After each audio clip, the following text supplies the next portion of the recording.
The woman walked straight up to him in front of 200 people, slid her hand into his, and said 4 words that stopped every conversation dead. "He's my boyfriend." Commander James Calloway, decorated Navy officer, widowed father of 1, stood completely frozen, while the most powerful woman in the room smiled like she'd just signed a billion-dollar contract. He had never spoken to her before that moment, and somewhere across town, his 7-year-old daughter was waiting for him to come home. Drop a comment with your city. I want to see how far this story travels. If it moves you, hit subscribe. You won't want to miss what happens next. The alarm went off at 4:47 a.m. James Calloway was already awake.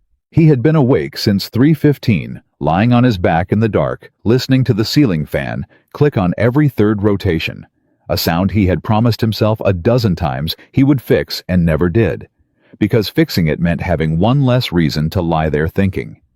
Thinking about Claire. Thinking about Lily. Thinking about the meeting he had at 700 that morning at the naval base with a defense contractor he had never met and didn't particularly want to. He reached over and silenced the alarm. Before it could make a second noise, swung his legs off the bed and sat on the edge of the mattress in the dark for exactly 30 seconds. That was his ritual. 30 seconds of stillness. Claire had started it. She used to say that a man who couldn't sit still for 30 seconds before sunrise would never be able to sit still when it mattered most. He had thought she was being philosophical. Now he understood she was being precise. He stood up, padded across the hall. Lily's door was cracked open the way she always left it. He pushed it wider and leaned against the frame. She was still asleep, one arm stretched sideways across the pillow, her stuffed rabbit, she called it, Captain tucked under her chin. Her dark hair was everywhere. She had gotten Claire's hair wild and soft at the same time, the kind that looked like a disaster, and somehow always looked beautiful. 5 more minutes, bud, he said quietly.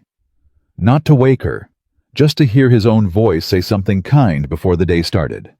He went downstairs and made coffee. He made her lunch turkey on wheat apple slices, a small bag of goldfish crackers that she would eat first and then lie about eating first, and had it packed and in the refrigerator by 5:20. He scrambled eggs. He cut the crusts off her toast because she was 7, and 7-year-olds had opinions about crusts, and some battles weren't worth fighting before the sun finished rising. At 5:45, he went back upstairs. Lily. Time. A groan from under the blanket. Lily Grace Calloway. I am not going to say it 3 times. You always say it 3 times, came a muffled voice. Not today. A pause. You said that yesterday. He crossed the room, sat on the edge of the bed, and pulled the blanket back far enough to find her face. She squinted up at him like the light was personally offending her.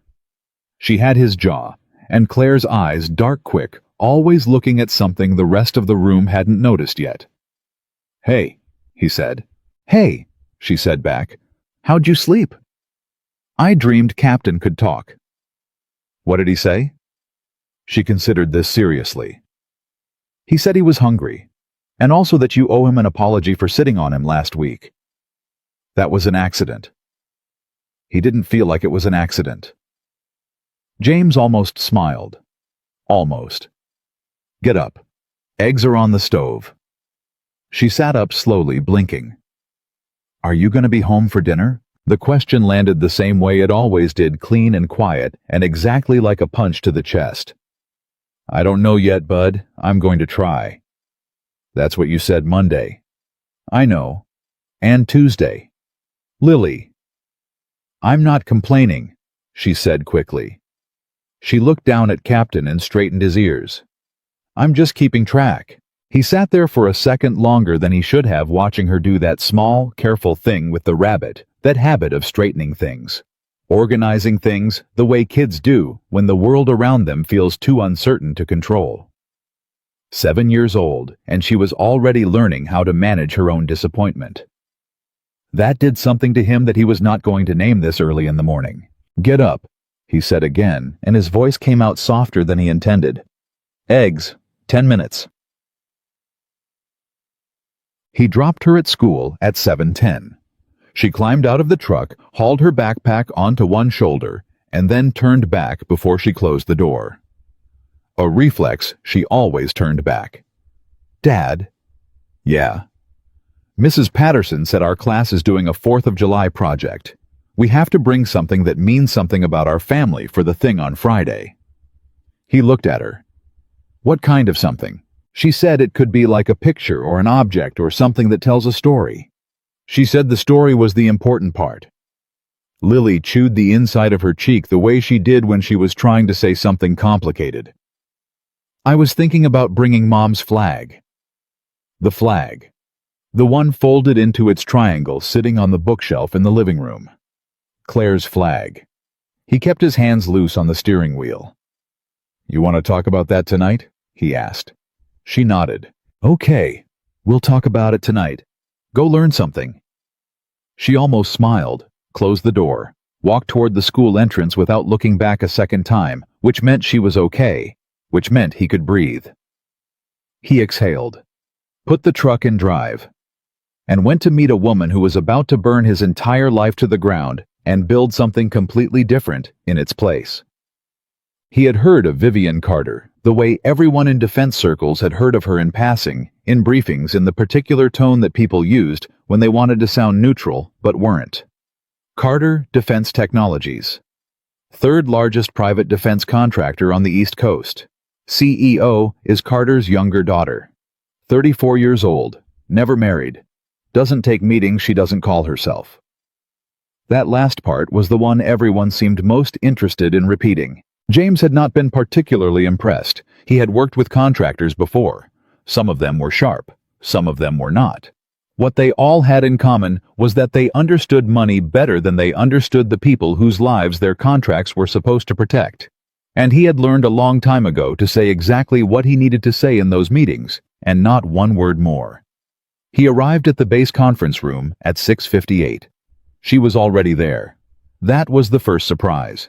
She was sitting at the far end of the table with a single folder open in front of her and a coffee cup she had clearly brought herself. No entourage, no assistant hovering, no one else at all. She was writing something in the margin of what looked like a contract, and she didn't look up when he walked in. "Commander Calloway," she said. "Ms. Carter." "You're 2 minutes early." She turned a page. "I appreciate that." "You're 3 minutes earlier."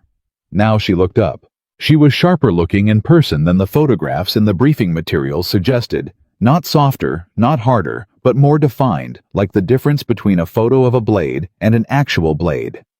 She had brown eyes that moved like she was calculating something, dark hair, pulled back in a way that was professional, without being effortful, and the particular stillness of someone who had learned that being completely still in a room made everyone else vaguely nervous. She studied him for about 4 seconds.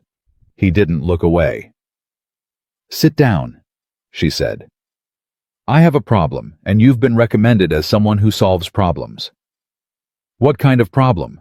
"The kind that requires discretion, intelligence, and the ability to stand in a room full of people who hate you and give absolutely nothing away." She closed the folder. "So, naval intelligence background, 3 deployments, decorated twice, single father for the last 4 years. Your commanding officer says you're the most controlled person he's ever worked with under pressure." She paused. "He also said you have no patience for people who waste your time, so I'll get to the point." James pulled out the chair across from her and sat down. "Please. I need someone to accompany me to my family's 4th of July gathering this weekend." A silence. "And you're coming to me," he said carefully, because I need someone who can think tactically in a social environment, keep a cover story straight, under significant pressure, and not be remotely impressed by my family's money or status." She said it the way someone reads off a checklist. "Most men I meet are either trying to get something from my father's company or trying to get something from me personally.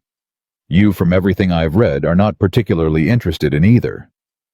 "What exactly is the cover story?" She held his gaze. "That we're in a relationship." Another silence. Longer this time. "Ms. Carter." "Vivian." "Vivian." He sat back. "I'm a Navy officer, not an actor. I'm not looking for an actor. I'm looking for someone who can be honest in a room full of liars, which is actually much harder. She folded her hands on the table. I know this is unusual. I know this is probably not how you expected this morning to go. But I need you to hear the full situation before you say no, because the stakes are considerably higher than a family barbecue. He looked at her. She looked back. Talk, he said.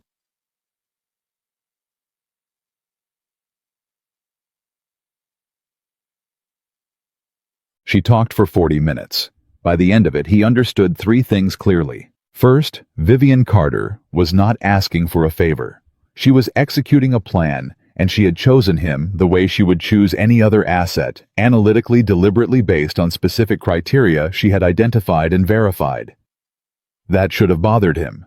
Somehow it didn't, because he operated exactly the same way, and there was something clarifying about sitting across from someone who didn't bother to dress their decisions in sentiment. Second, the situation with her brother Garrett was not simply a family power struggle. What Vivian described carefully with the precision of someone who had rehearsed it without making it sound rehearsed was a coordinated effort by Garrett Carter to use their father's declining health and their family's annual gathering as cover for forcing a board vote that would effectively remove Vivian from leadership and install himself. Garrett had spent the last 8 months systematically convincing their father that Vivian's personal life, specifically the fact that she was single, worked constantly, and had no visible domestic stability, was evidence that she lacked the emotional grounding to lead the company through the next decade. He's using your aloneness against you, James said. She paused. Yes. That's a specific kind of manipulation. Yes. How long has he been building it? At least 2 years based on what I've pieced together. The board vote timing isn't an accident. The 4th of July gathering isn't an accident. My father has a certain romanticism about the holiday, about family, about legacy. Garrett knows that. He's staging this. Third, and this was the part that stayed with James after the meeting ended, and he was walking back across the base in the early morning heat. Vivian Carter was not afraid of losing the company. She was afraid of what would happen to the people inside it if Garrett took control. He had seen enough of the world to know the difference between someone protecting their own power and someone protecting something beyond themselves. The difference was in the details, the way she talked about the engineering team that had been with her father since the beginning, the government contracts that funded rural manufacturing jobs, the long-term commitments to veteran hiring programs. She had quietly expanded without press releases or announcements. She wasn't performing concern. She was just stating facts. The way someone does when the concern is real enough that performing it would feel dishonest. He had respected very few people in the first 10 minutes of knowing them. He found somewhat reluctantly that she was one of them. He still said no. The first time. "Game, I have a daughter," he said. "She's 7. The 4th of July weekend it's not a great time for me to disappear." "I know about your daughter," Vivian said. "I wouldn't have approached you if I thought this would put her in a difficult position. The gathering is 2 days starting Saturday morning. You'd be home by Sunday evening." "She's spending the weekend with my neighbor." "Margaret Osei." "Yes, your commanding officer mentioned her. She sounds like she genuinely loves Lily." He went still. "You researched my neighbor." "I research everything," Vivian said. "I'm not apologetic about that, but I want to be clear I'm not looking to disrupt your daughter's life. I'm asking for 48 hours of your time, and I'm prepared to compensate." "Don't," he said. She stopped. "Don't offer me money for this," he said. "If I do this, it won't be for money." She studied him. "Then why would you do it?" He thought about that. Thought about everything she'd described, the veteran hiring programs, the engineering teams, the quiet commitments that nobody had bothered to publicize. Thought about a man like Garrett Carter, who had spent 2 years engineering his sister's fall, not because he believed in anything, but because he wanted the seat. He had spent his entire career fighting people who weaponized power against the people below them. He was tired. He had Lily's school project to think about, and dinner to plan, and a ceiling fan that needed fixing. He was absolutely not looking for another battle. "I'll let you know by Thursday," he said. She gave a single nod. No pressure, no performance of gratitude, just accepted. He stood pushed in his chair and walked toward the door. "Commander Calloway." He turned. "Whatever you decide," she said, "I meant what I said. You came highly recommended, not just for the mission parameters." A pause. "As a person." He looked at her for a moment. Then he left. Thursday came. He had not made a decision. He told himself he needed more time. But the truth, if he was going to be honest with himself, and he was always even when he didn't want to be, was that he had already decided, and he was just waiting for the right moment to stop pretending he hadn't. He told Lily about the trip Thursday evening while she was finishing dinner. "You have to go away," she asked. "Just 2 days, Saturday and Sunday. You'll be with Margaret. I like Margaret." She moved a piece of broccoli around her plate. "Is it for work?" Sort of. She considered this with the particular seriousness she applied to most things. "Is it dangerous?" "No." "Is it important?" He thought about Vivian Carter's steady voice, the people inside it, the commitments, the hiring programs no one photographed. "Yes," he said, "I think it is." Lily nodded slowly. "Okay. Then, can I bring Captain to Margaret's?" "You can always bring Captain." She seemed satisfied. Then she looked up at him with those dark, quick eyes. "Dad, are you sad?" The question caught him sideways. He set down his fork. "Why do you ask that?" "Because you get this face sometimes," she said. "Like when you're thinking about Mom, but you don't want me to know you're thinking about Mom." He was quiet for a moment. "I'm not sad right now," he said finally. "I'm just thinking. About the work thing. About a lot of things." She reached across the table and patted his hand. She did it the way adults pat children's hands gently, deliberately, with complete confidence that it would help. She had picked it up somewhere and started doing it a year ago, and it undid him every time. "It's okay," she said. "You don't have to tell me." "Lily." "Dad, I'm fine. Go do the important thing." She pulled her hand back and stabbed the broccoli with her fork. "But when you get back, you owe Captain an actual apology. Like with words." He called Vivian that night. "I'll do it," he said. A pause. Not surprised she hadn't been banking on no. Just a moment of something he couldn't read. "Thank you," she said. And then, in a slightly different register, "My family will be a lot." "I've led 15 men through the Strait of Hormuz under radio silence," he said. "I'll manage your family." A sound came through the phone. Small. Almost like a laugh, but not quite the sound of someone who hasn't laughed easily in a long time, almost doing it anyway.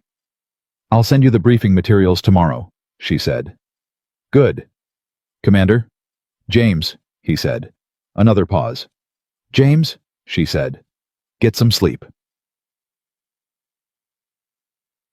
The Carter estate sat on 18 acres outside Annapolis, and by the time James pulled up the long driveway on Saturday morning, there were already 30 cars parked along the side lawn, and the sound of a brass band warming up somewhere he couldn't see. He had worn the closest thing he owned to civilian formal dark slacks, a navy blue button-down no tie, because he was a Navy officer, not a diplomat, and he had his limits. He had read the briefing materials Vivian sent. He knew who would be there. Her father, Howard Carter, 71, former Defense Undersecretary, fading health, strong opinions. Her brother Garrett, 40, charming in the way that people who've never been genuinely challenged tend to be charming. A collection of senators, admirals, lobbyists, and family friends whose names he had memorized the same way he memorized port layouts before a mission. He had not in the briefing materials, or in any of their 2 subsequent phone calls, been told exactly how Vivian planned to introduce him.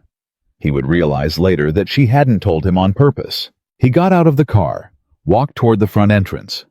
The door was opened by a man in a white jacket who said nothing and gestured inward, and James stepped into a house that cost more than his entire career's accumulated salary and immediately spotted Vivian across the entrance hall, speaking to a white-haired man with the bearing of someone who had once held authority and hadn't fully accepted that it had passed. Her father. Vivian saw James. Something in her expression shifted, not relief exactly, more like the click of a plan moving into the next phase. She crossed the room toward him. Around them, conversations continued. People moved between rooms, carrying drinks, laughing at things that weren't quite jokes. She reached him. He opened his mouth to say good morning, and she took his hand. He went absolutely still. She laced her fingers through his naturally without hesitation, the way you do with someone whose hand you have held 100 times, turned toward the room, and said it loud enough for everyone within 15 feet to hear, "Everyone, this is James, my boyfriend." The silence that followed was not a silence. It was the sound of 50 people simultaneously stopping all other sounds and replacing them with the specific frequency of collective shock. Howard Carter set down his drink. Garrett, standing near the fireplace, went so still he looked like a photograph of himself. A senator's wife leaned toward her husband. A retired admiral blinked twice. Someone's champagne glass stopped halfway to their lips. James did not move. He did not look at Vivian. He looked at the room, at the 50 faces turning toward him, with expressions that ranged from genuine surprise to barely concealed suspicion to the sharp, calculating interest of people who understood immediately that something significant had just shifted, and he did what he had trained himself to do in every high-pressure moment of the last 15 years. He steadied his breathing. He relaxed his jaw. He let his face settle into something that was calm and certain, and gave away nothing at all. He was a Navy commander. He had been shot at in 3 countries. He could survive a family barbecue. "James Calloway," he said, and extended his free hand, his left hand, because his right was still locked in Vivian's grip toward the nearest person, who happened to be a Maryland state senator, with a red face and a handshake like a vice. "Good to meet you." The senator pumped his hand. "And you as well. How long have you and Vivian?" "Long enough," Vivian said pleasantly, and the way she said it closed the question without answering it, which James recognized as a skill he respected. And then Howard Carter moved. He came across the room with the careful deliberateness of a man whose body had started to betray him, but who refused to let it show in his pace, and he stopped in front of James and looked at him. Not with hostility. With the particular assessment of a man who had spent 50 years judging other men, and was not prepared to stop doing it because his daughter was holding someone's hand. "Commander Calloway," Howard said. So he already knew the name, already knew the rank. "Sir," James said. Military instinct. He didn't regret it. Something in Howard's expression shifted almost imperceptibly, but James had spent his career reading imperceptible shifts. "Vivian tells me you're stationed at the base here," Howard said. "Yes, sir." "Navy?" "Yes, sir." "My father was Navy," Howard said. James waited. "He would have called you a lifer," Howard continued. "He meant it as a compliment." "So do I take it," James said. A pause. Howard studied him. Then he held out his hand. James shook it. And across the room he caught Garrett watching no longer a photograph of himself, but something tighter and more controlled. The expression of a man who has been surprised and has decided very quickly that he will not be surprised again. The barbecue had begun, and somewhere across town, Lily was explaining to Captain why they were staying at Margaret's for the weekend, and Captain, according to Lily, was being very understanding about it. The first hour was navigation. James had studied tactics since he was 22 years old. He understood the architecture of pressure, where it was applied, how it moved, what a room looked like when the goal was to make someone feel small, without ever saying anything that could be quoted. He had walked into hostile territories before. He had never walked into one wearing someone's hand. Vivian kept her grip easy but constant. Not performing connecting, he realized. She touched his arm when she wanted his attention. She included him in conversations naturally without the mechanical feel of someone executing a script. She was, he had to admit, extraordinarily good at this. But he was also watching Garrett. Garrett Carter was charming. That was the right word. He had the easy laugh and the inclusive eye contact, and the particular gift for making everyone he spoke to feel briefly like the most important person in the room. James had known men like that in the military, men who understood instinctively that charm was a tool, that warmth could be deployed and retracted, that likability was a resource to be managed. He watched Garrett work the room. He watched the way Garrett steered conversations, always looping back to Howard, to legacy, to stability, to what the company needed in the next chapter. All of it pointing subtly and persistently at the same target. At Vivian. At the absence he was trying to make the room see when they looked at her. "He's been doing this for 2 years, Vivian said quietly when they were briefly alone near the edge of the garden. She was holding a glass of sparkling water and watching her brother talk to a man James had identified from the briefing materials as a board member. "He's good," James said. "He is," she agreed. There was no bitterness in it, just honesty. "But he's overconfident," James said. "He didn't expect you to walk in with someone. That surprised him, and he doesn't surprise easily, which means he's already recalibrating. That's going to cost him something speed, probably. He'll be slower for the rest of the day." Vivian looked at him sideways. "You got all that from 20 minutes of watching him at a barbecue." "I got all that from 20 minutes of watching him at a barbecue," James confirmed. Another one of those almost laughs. He was starting to recognize them.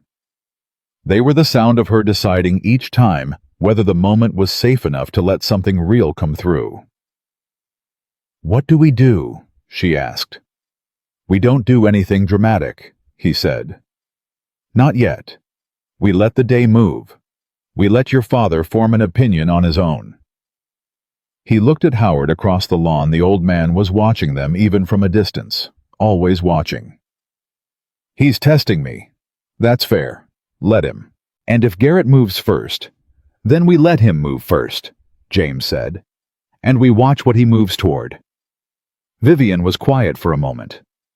"You're different than I expected," she said. "What did you expect?" "Someone more performative, more eager to prove himself." "I don't need to prove myself to anyone at this party." "No," she said, and something in her voice had changed, quieter, more private. "I know, that's what I mean." He looked at her. She looked away, back toward the garden, toward Garrett, and the board member toward her father, toward the careful architecture of her family that her brother was trying to dismantle brick by brick. "Come on," she said. "My aunt wants to meet you, and she will ask you extremely personal questions, and I need you to know that she means well." "How personal?" "She will ask if you want more children within the first 3 minutes." He absorbed that. "Does she mean well?" he asked. "Genuinely," Vivian said. "She's just enthusiastic." "All right." He straightened. "Let's go."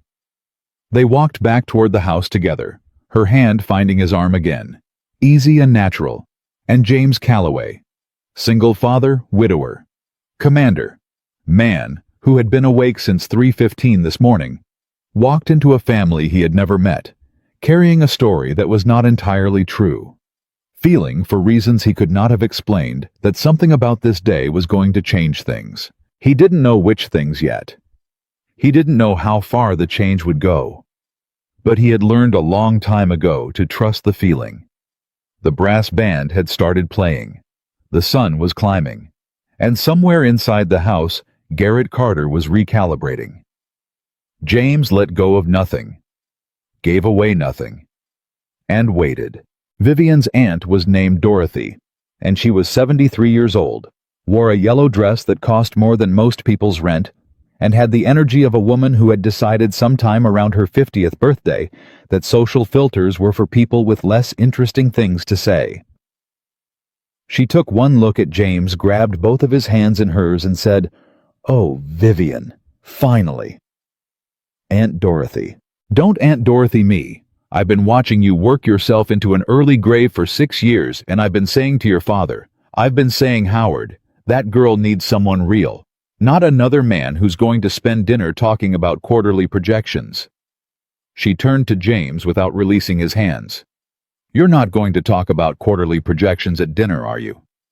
"No, ma'am," James said. "Good. Vivian, this one has manners. She studied his face the way a jeweler examines a stone, close, systematic, looking for flaws.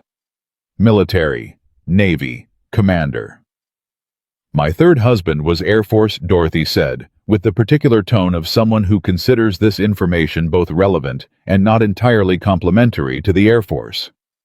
You seem steadier than he was. Gerald could never sit still. Always had to be doing something. You ever have that problem? I've been told I have the opposite problem, James said. Dorothy laughed, a real one, the full-body kind. I like him, she announced to no one and everyone simultaneously. Vivian, I like him. I know, Vivian said. That was never in question. You know what was in question. Dorothy released James's hands and pointed a ringed finger at her niece. Whether you'd ever bring anyone home at all. Your brother has been going around telling everyone you're... She lowered her voice to a stage whisper that carried approximately 15 feet in every direction. Married to the company. Like that's something to be proud of. Vivian's expression didn't change, but James felt her hand tighten slightly on his arm, just a fraction, just for a second, and he shifted his weight almost imperceptibly close enough that their shoulders nearly touched, and the tightening stopped. She didn't look at him, but she didn't move away either. Garrett means well, Vivian said, and the way she said it was so clean and neutral that only someone listening for the lie would have found it. Garrett means Garrett, Dorothy said flatly. Always has. She waved a hand. Anyway, James, do you want children? More children. I should say, Vivian told me about your daughter. Lily, yes. Aunt Dorothy. It's a reasonable question. It's the third minute of the conversation. I'm 73. I don't have time for a long runway. She fixed James with an expectant look. James looked at Dorothy. He looked at Vivian, whose expression had developed the careful blankness of someone deeply regretting a life choice. He looked back at Dorothy. I think, he said slowly, that some questions are worth taking seriously before you answer them out loud. Dorothy stared at him. Then she turned to Vivian. He's very good, she said. I know, Vivian said. Keep him. I'm working on it, Vivian said, and it came out smoother than either of them had prepared for, and James had the particular experience of hearing someone tell a lie so well that it sounded for just a moment entirely like the truth. Dorothy moved on. She was the kind of woman who moved like weather arriving, filling every space, departing before you'd fully adjusted to her presence. James watched her cross the lawn toward a group of people who immediately began looking both delighted and slightly alarmed. She's wonderful, he said. She's a Category 5 hurricane in yellow chiffon, Vivian said. Those aren't mutually exclusive. Vivian almost said something, stopped herself. He noticed and said nothing about it, which he understood was the correct choice. They moved back into the main flow of the party.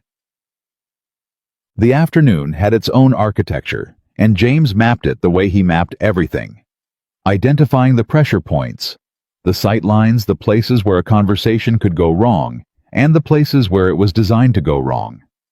Garrett was the center of it. He wasn't obvious about it. That was the thing about Garrett Carter. Nothing he did was obvious because obvious was inefficient. He moved through the party like he was simply enjoying himself, laughing at the right moments, touching his father's arm with the kind of casual affection that looked natural but was precisely timed, steering every interaction back toward the same invisible architecture. Howard was the audience. Everyone else was the set. James tracked it for 2 hours without saying anything to Vivian about it, because what he needed first was the full picture, not a reaction. What he got by mid-afternoon was this. Garrett had spoken privately with 4 board members. Each conversation lasted between 7 and 12 minutes, short enough to seem casual, long enough to accomplish something. 2 of those conversations had included glances toward James and Vivian. One had ended with the board member nodding slowly in the way people nod when they've been told something that reframes what they already thought they knew. Howard had watched all 4 conversations without appearing to watch them, and Garrett at no point had approached James directly. That was the tell. A man who was confident in his position would have come over. Would have been warm, welcoming the gracious host who made his sister's new boyfriend feel included. The fact that Garrett hadn't the fact that he was maintaining his distance, observing not yet engaging, meant he was still gathering information, which meant he wasn't ready to move yet, which meant James had time. He found Howard Carter standing alone near the edge of the garden, holding a glass of something amber, looking out over the lawn with the focused abstraction of a man going over old accounts. James had not planned this. He thought about it for approximately 4 seconds, waited, and then walked over. "Sir." Howard turned. If he was surprised, he didn't show it. "Commander. Mind if I stand here for a minute?" Howard gestured at the open space beside him. James stood there. They didn't speak for almost 30 seconds, which was long by party standards, and entirely comfortable by the standards of two men who had spent significant portions of their lives in situations where silence was the safest thing. "How long have you known my daughter?" Howard asked finally. Not accusatory, just direct. "Long enough to know she's the most capable person in any room she walks into," James said, "and the last person to say so herself." Howard looked at him sideways. "That's a good answer." "It's the true answer." "Those aren't always the same thing." "No," James agreed. "But they should be." Howard took a drink, set the glass down on the stone ledge beside him.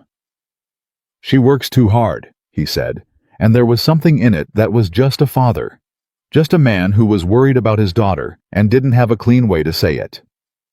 "She works hard because she cares about what she's built," James said. "That's different from working too hard." "She's alone." "She's not," James said simply. Howard looked at him. James held it. The old man's expression was unreadable in the way that faces are unreadable when they're in the middle of deciding something important. His eyes moved over James with the same systematic assessment James had seen from the moment they'd been introduced, measuring, comparing, running some private calculation. "My wife worked herself into the ground for this company," Howard said quietly. "I told myself she loved it, that it was what she wanted. She died at 62. He paused. "I don't want that for Vivian." James took a moment before he answered, because the moment deserved one. "She's not going to," he said.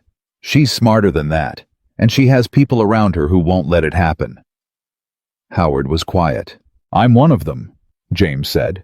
Not a performance.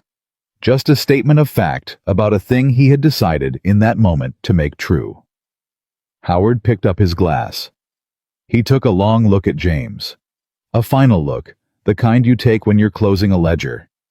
Then he nodded. Once. Small. But real. And James understood that he had just passed something that mattered more than any of the board members, the senators, or the carefully staged interactions of the afternoon. He excused himself quietly and went to find Vivian. He found her in the hallway just inside the French doors, speaking in a low, even voice to her brother. Or rather, Garrett was speaking, and Vivian was listening with the careful stillness of someone who has learned that controlled silence is more powerful than any response. James stopped just outside the doorway. He didn't announce himself.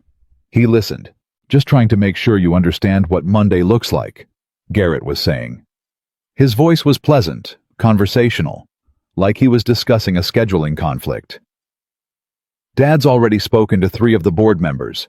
They have concerns, Viv. Real ones. And I hate to say it, but bringing a small pause, a date to the 4th of July, isn't going to change what they see when they look at your situation."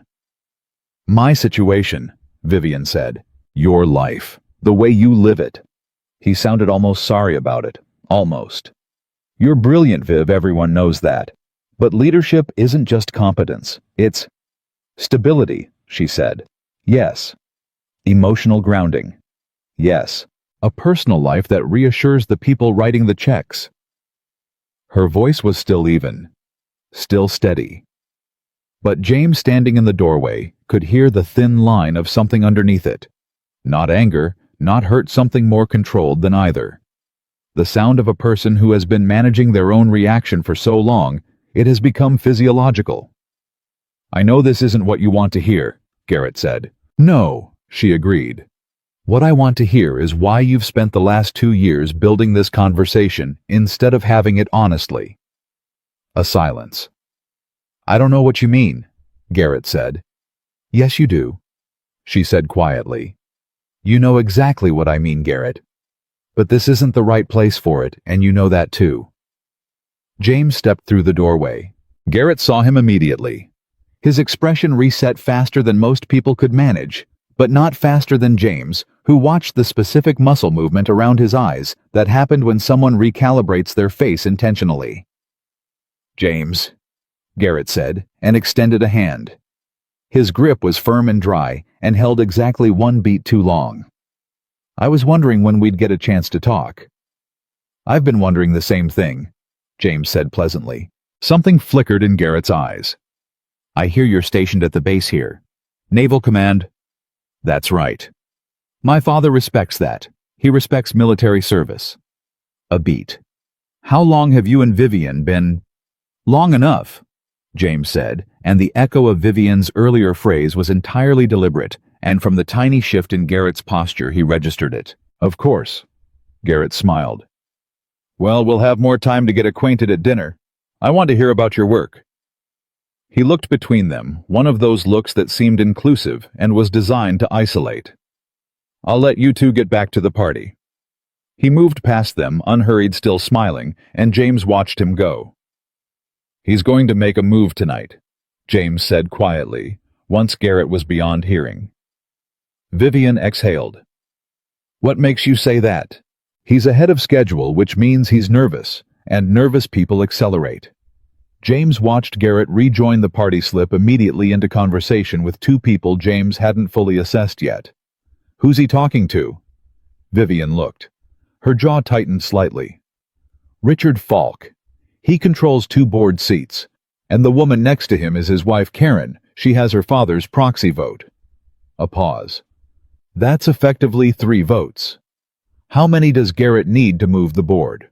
5. He has 2 solid. If he gets Falk, then he needs 2 more, James said. Tonight. Yes. James looked at the party, at the senators and the admirals and the old money and the new money and the people who had known the Carter family for 40 years and the people who had known them for 4 months and were trying to look like they'd known them for 40. He looked at Howard across the lawn, now talking to Dorothy, who appeared to be demonstrating something with her hands that involved considerable dramatic range. He looked at Vivian. She was watching her brother. And her face, for just a moment in the unguarded space between one breath and the next, was the face of someone who was very tired and absolutely refusing to let it stop her. He had seen that face before. He saw it in the mirror every morning at 4:47 a.m.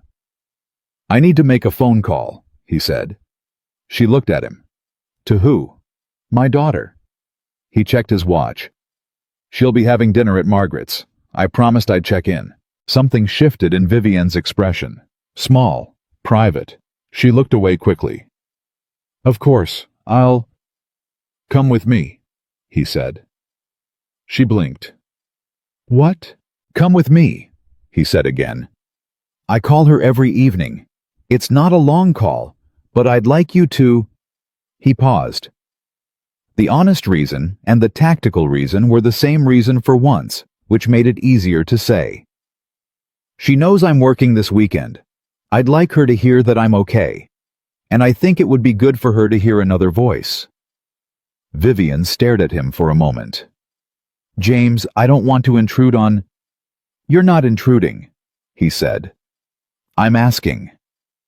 A long pause. Okay, she said quietly. They found a corner of the back terrace that was temporarily empty, and James called Margaret's number and put it on speaker. Lily answered on the second ring. Dad. Hey, bud, how's Margaret's? Good. We made snickerdoodles. I put in extra cinnamon because Margaret said I could be the boss of the cinnamon, and I took that seriously. That sounds like a lot of cinnamon. It was the right amount, Lily said firmly. How's your work thing? It's... He looked at Vivian, who was standing slightly apart, looking at the sky, giving him space she didn't quite know he didn't need. It's going well. I'm with... I wanted you to say hello to someone. A pause. Someone... Her name is Vivian, he said. She's... The word colleague rose, and he let it go. She's someone I'm helping out this weekend. She's good people. Okay, Lily said with the careful neutrality of a 7-year-old processing new information. He looked at Vivian and tilted the phone toward her. Vivian hesitated, then stepped closer. Hi, Lily, she said. A silence. Hi, Lily said. Do you have any kids? Lily, James started.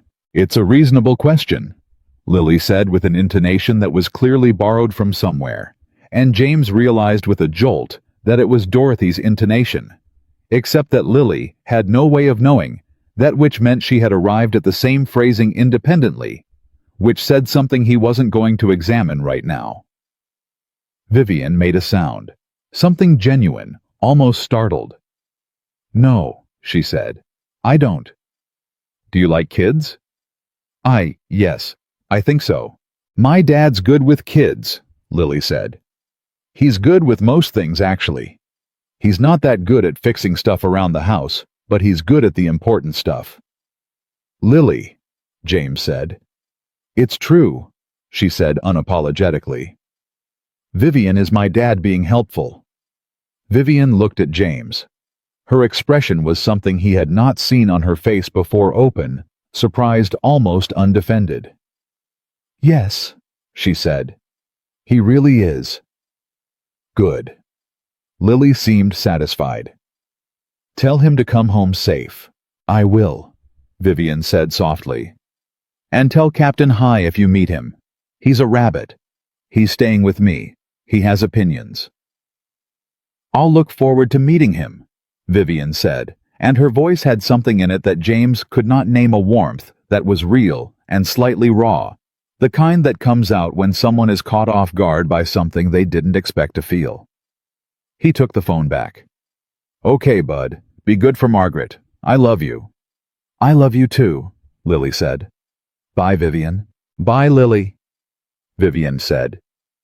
The call ended. They stood there for a moment in the quiet of the terrace. Vivian was looking at the phone, or at the space where the phone had been, or at something else entirely. Her hands were folded in front of her, and her breathing was careful in the way it gets when someone is making it careful on purpose. She's extraordinary, Vivian said finally. Yeah, James said. She is. She's so... Vivian stopped, started again. She sounds like someone who has been loved very well. The words landed softly, but they landed deep. Claire was a remarkable mother, he said, quiet, even.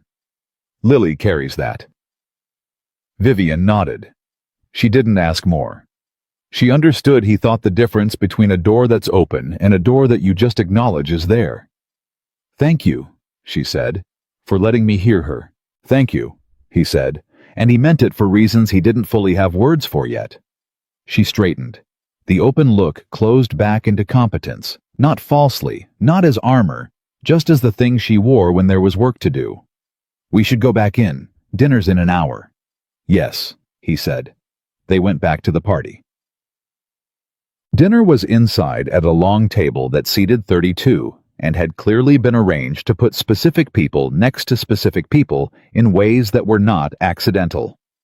James found his seat next to Vivian, across from a retired admiral named Prescott, 2 seats down from Howard, and understood immediately that the table was a stage and the seating chart was directorial. Garrett was at the far end, which meant he controlled that end of the conversation. Howard was at the head, which meant he was meant to observe both ends.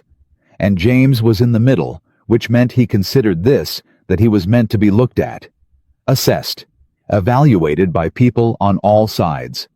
He was fine with that. He had been evaluated before. The first 40 minutes of dinner were the slow build, the kind of social movement that looks like pleasant conversation and operates as something entirely more deliberate. Prescott asked James about his service record with the careful specificity of someone who had already been briefed on it and was checking his answers against known information. James answered honestly, completely without elaboration, because he had learned that the most disarming thing you could do when someone was testing you was to give them nothing to catch. Vivian talked to her father about the company, not defensively, not with the energy of someone justifying themselves, but with the easy authority of someone discussing work They genuinely understood. James listened with half his attention and tracked Garrett with the other half. Garrett was telling a story at his end of the table. Something about a golf trip. Everyone was laughing. He was charming. He was wonderful. And every few minutes he looked at James. Not at Vivian. At James. He was trying to read him. Trying to find the seam in the performance, the place where the story didn't hold the tell that proved this whole thing was constructed. James gave him nothing. He talked to Prescott. He answered Howard's questions about Lily Howard, asked 3 which was more than James expected, and they were real questions, not social ones. He ate his food. He was present. He was entirely, completely, boringly genuine, and that he understood was the most effective thing he could be. It was the dessert course when Garrett moved. He did it so smoothly that James almost admired it. "I have to say," Garrett said, raising his voice just enough to carry the length of the table, "it's wonderful to see Vivian so happy." He smiled down the table at her. "She's been carrying so much for so long. We've all been worried." "We have," Dorothy said immediately, which James suspected Garrett had not anticipated. "Worried how?" Vivian asked, her voice light. "Just..." Garrett made an expansive gesture. "You know, the isolation of the job. Dad and I were talking just last week about whether you were getting enough." "I wasn't," Howard said. Everyone looked at Howard. He set down his spoon, looked at his son with the unhurried authority of a man who had run boardrooms for 40 years. "I don't believe I said that, Garrett." A silence. "Dad, we were talking about the board's concerns regarding..." "I know what the board's concerns are," Howard said. "I'm aware of all of them. I'm also aware that this is the 4th of July, and your sister is at this table, and it is not the time for a board discussion." He said it pleasantly. He said it the way you say something that ends a conversation so completely that attempting to continue it would simply reveal you hadn't understood it. Then he looked at James. "Commander Calloway, you were telling me earlier that you have a daughter. Does she enjoy the 4th of July?" And just like that, the table turned. James took one breath, smooth, unnoticeable, and said, "She does. She's obsessed with sparklers. Last year she stayed outside until 10 o'clock waving one around, and when I finally brought her in, she had a perfect circle burned into her sneaker and she was deeply proud of it." Laughter. Real laughter. The retired admiral. Dorothy. The senator's wife. Even 2 of the board members, and Howard Carter at the head of the table allowed himself a small smile that was entirely genuine. James did not look at Garrett, but he felt him. The particular silence of a man who has watched a room move away from him and understands that he cannot in this moment move it back. After dinner, when the party had softened into its later, looser hours, James stepped outside to the back terrace while Vivian talked to Dorothy. He needed 10 minutes of genuine quiet, the kind where no one needed anything from him, where he could just stand and breathe and let his mind process what the day had given him. He stood there looking out at the dark lawn. He thought about Lily, probably asleep by now, at Margaret's captain tucked under her chin. He thought about the ceiling fan.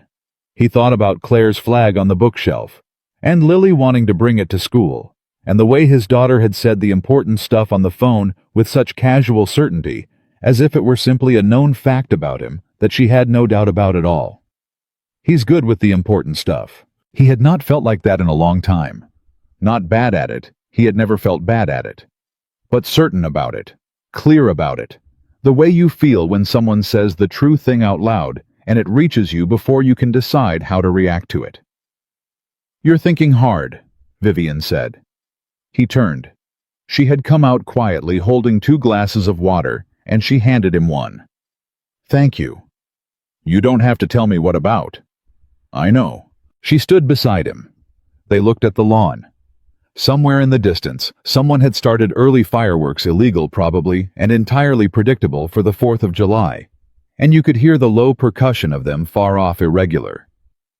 "He's going to try again tomorrow," she said. "The morning, before everyone leaves." "I know. Are you ready for that?" He thought about it honestly. I need to find something first, he said. I need to understand what exactly he's been doing with Falk. What he offered him or what he promised him or what he's using. He paused. I don't think it's clean.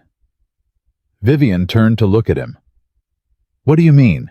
I mean a man who's confident in a legitimate argument doesn't need to work this hard to stack the room before the vote. James looked at her. He's been meeting with defense suppliers, the ones we've been reviewing for the military contract renewals. A pause. I've seen some of the paperwork on our end. There are procurement irregularities that we flagged 6 weeks ago. Vivian went still. Very, very still. How significant? She asked. I don't know yet, he said. But if Garrett has a financial relationship with the supplier that he hasn't disclosed to the board, then he's not just trying to take the company, Vivian said quietly. He's trying to take it before anyone asks why he's been so interested in that particular supplier. She exhaled. James. I know. That's not a board fight anymore. No, he said. It's not. They stood there in the dark, with the distant sound of illegal fireworks coming through the warm night air, and James understood that the thing he'd walked into on Saturday morning had shifted into something with edges and weight and real consequence. He was okay with that. He had always been better when the stakes were real. Tomorrow morning, he said. Let me make some calls tonight. I have a contact at the procurement office who can pull the flagged filings. He looked at her. If there's something there, we'll have it before breakfast.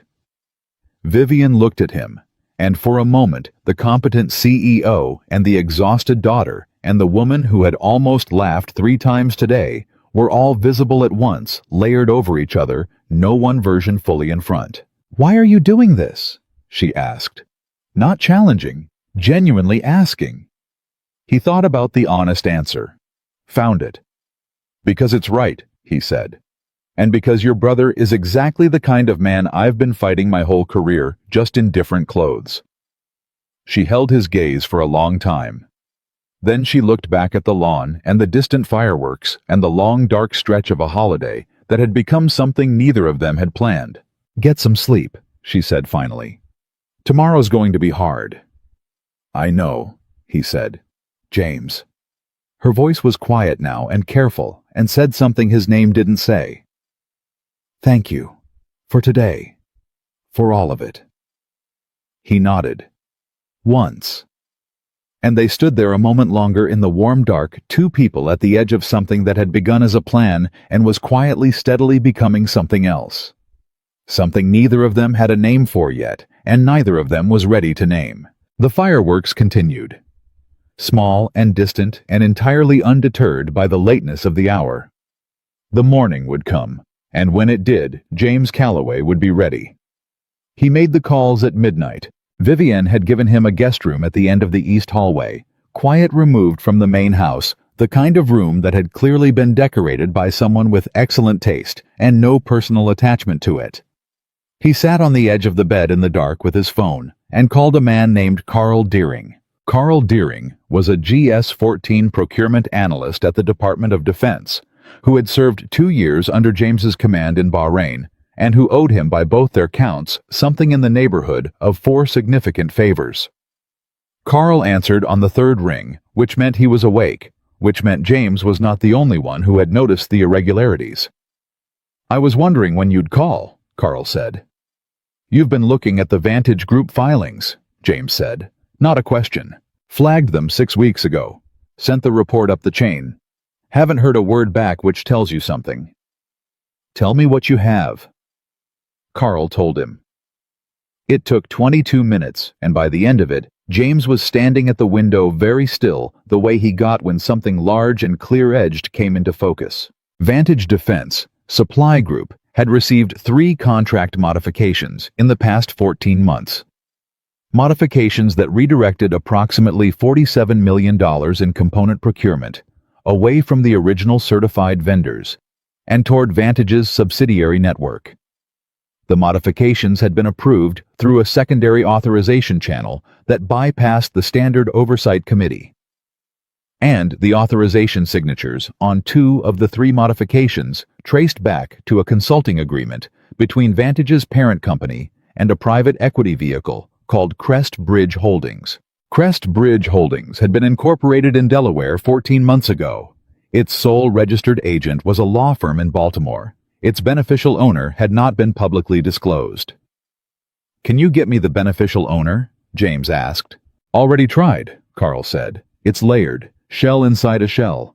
But a pause, the particular pause of someone who has more to say and is deciding how much of it is safe to say over a phone line.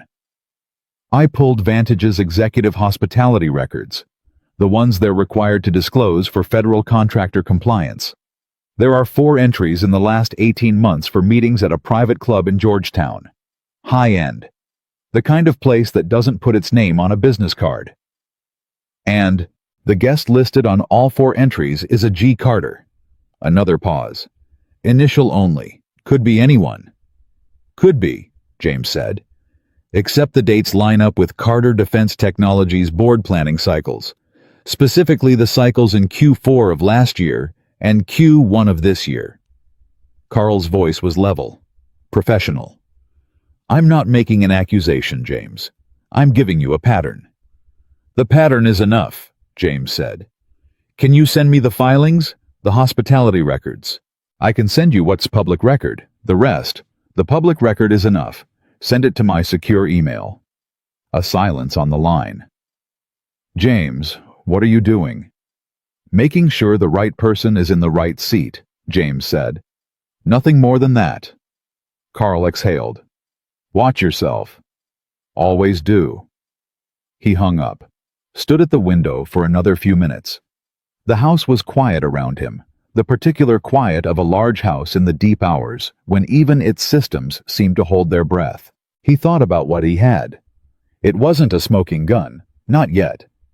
What it was a pattern precise, documented, corroborated by federal disclosure records that any competent board would look at and immediately understand. And more importantly, that any federal investigator would immediately understand. The question was how to use it.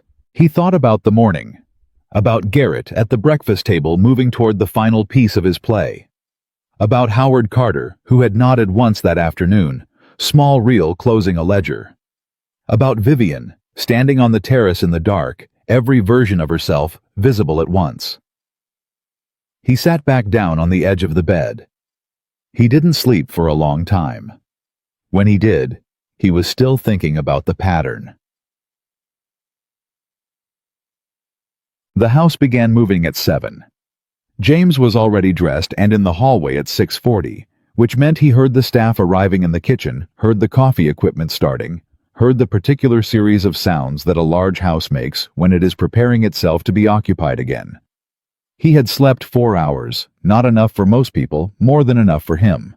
He found Vivian in the small sitting room off the kitchen. She was there before anyone else, dressed simply, no performance in it, holding a coffee cup with both hands and reading something on her phone. She looked up when he came in. One look at his face. "You found something," she said. He sat down across from her and told her. He gave it to her the same way Carl had given it to him, clean, sequential, no editorializing, just the documented shape of it. She listened without interrupting, which he had already come to expect. She was that kind of thinker, the kind who needs the complete picture before she speaks, not because she's slow, but because she's precise. When he finished, she set down her coffee cup. "Crest Bridge Holdings," she said. "Yes." "He incorporated it 14 months ago. That's when the first contract modification was filed." She was quiet. "Processing the timeline the way you process a map, not just the points, but the distances between them, the routes, the deliberate choices of direction." "He's been building this," she said. "At the same time, he's been building the board play." "Yes, they're connected. The board play gives him control of the company. Control of the company gives him influence over future contract decisions. And the consulting arrangement with Vantage means he already has a financial stake in the outcome of those decisions." Vivian finished. "It's not just a power grab. He's been monetizing access he doesn't legitimately have yet." She looked at James. Her eyes were steady and very dark. That's not a family dispute. That's a federal crime. Multiple federal crimes, James said, depending on how the authorization signatures were obtained. He would have needed someone inside the oversight process. Yes. Someone who trusted him, or owed him. She paused. Or was afraid of him. They sat with that for a moment. We need to go to the board with this before he moves this morning, James said. Not as an accusation, as a disclosure. You present the documents, you let the pattern speak for itself, and you make clear that you've already been in contact with someone in the federal procurement oversight chain. He paused. That last part matters. It signals that this is beyond the family, beyond the board. He can't contain it. Vivian looked at him. If we do this at breakfast, he loses his window. He needs the board vote Monday. If the board members understand that a federal review is already in motion, they won't vote to install someone who might be under investigation. They can't afford to. He'll know it was me who surfaced it. Yes. He'll say I manufactured it, that I planted it to stop the vote. The documents are federal disclosure records, James said.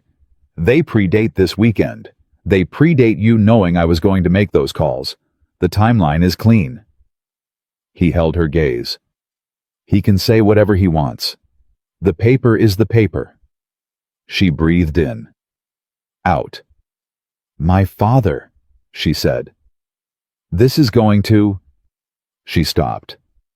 He built this company with Garrett. He loves him.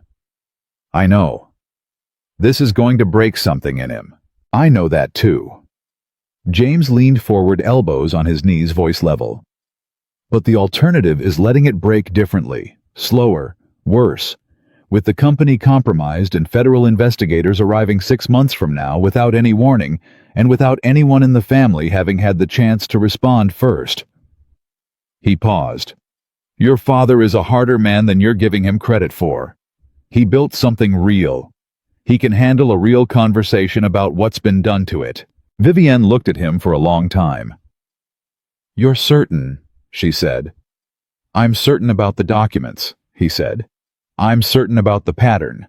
I'm certain that doing nothing this morning is the worst choice. He paused. I'm not certain how it lands. I'm never certain how it lands. But I know what the right thing is. She closed her eyes. Just for a second.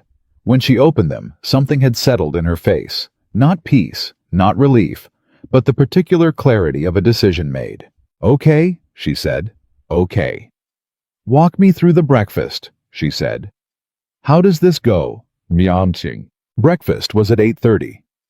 The same 32 people minus a few guests who had departed the night before, plus coffee and pastries and the loosened mood of a holiday morning. The fireworks would be tonight, the official ones, the community display over the bay that the Carter family had watched from this property for 30 years. James sat where he had sat the night before. He watched Garrett arrive. Garrett came in looking rested. That was the thing, he genuinely looked rested, which meant he had slept well, which meant he was confident in his morning, which meant he had already decided how it was going to go. He poured coffee. He kissed his father on the cheek. He made a joke to Dorothy that made her laugh against her will. He was in the ordinary light of a Sunday morning entirely likable. James ate his breakfast and waited. He didn't have to wait long. Richard Falk arrived at 8:40 and made his way toward Howard Carter with the purposeful casualness of someone executing a prearranged plan. James watched Falk say something to Howard, quiet, private, leaning in, and watched Howard's expression shift into something more formal, more alert. Whatever Falk said had been prepared. It had the shape of prepared language. Vivian saw it too. He felt her go still beside him. It's starting, she said under her breath. Let it start, he said the same way. Garrett moved to his father's side. Falk stepped back slightly, yielding the space, and Garrett said something to Howard that James couldn't hear, but whose architecture he could read from across the room. The posture, the gesture, the particular way Garrett placed one hand on his father's arm that said, "This is between us. This is family. This is care." Howard looked at Vivian, and Vivian stood up. She did it quietly without announcement, the way you stand up when you've decided. She picked up a folded set of papers from beside her plate, the documents James had printed from his secure email on the sitting room printer at 6 a.m. And she walked across the room toward her father. The room noticed. The room always noticed Vivian Carter moving with purpose, because she had learned somewhere along the way to move as if she owned the floor she was standing on, and in this house on this morning she did. "Dad," she said, "before we continue, I need you to look at something." Garrett's expression did the reset faster this time, tighter. "Vivian," he started. "I'm talking to Dad," she said. Not loud, not sharp, just clear in the way that a line drawn on a map is clear. She handed the papers to Howard. He took them. He looked at the top page. Then he looked at his daughter, and then at his son, and then back at the papers with the expression of a man who has just understood that the conversation he thought he was about to have is not the conversation he is actually in. "What is this?" Howard asked. "Federal procurement disclosure records," Vivian said, "and hospitality filings from Vantage Defense Supply Group. I'd like you to read them before anyone says anything else this morning."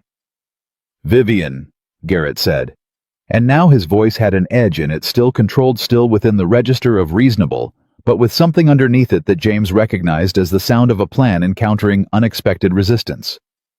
"Whatever you think you've found, Garrett." Howard's voice, quiet, absolute. Garrett stopped. Howard read. The room had gone very quiet. Not the shock quiet of the first morning when Vivian had introduced James and everything had frozen in surprise. This was a different kind of quiet, heavier, with more awareness of what it meant. The board members who were present had the carefully neutral faces of people who understood they were watching something consequential and were making real-time decisions about how much to visibly react. Richard Falk was very still. Howard read for 4 minutes. He turned pages slowly and with great care, the way he did everything, and no one in the room spoke or moved with any significance, and the only sounds were the distant clink of someone setting down a coffee cup, and outside a bird starting and stopping. When he finished, he set the papers down on the table beside him. He did not look at Garrett. He looked at James. "Commander Calloway," Howard said, "do you know where these documents came from?" "Federal Procurement Disclosure Database," James said. "Public record. I contacted a Department of Defense procurement analyst last night. He confirmed the filings and the timeline. And the hospitality records.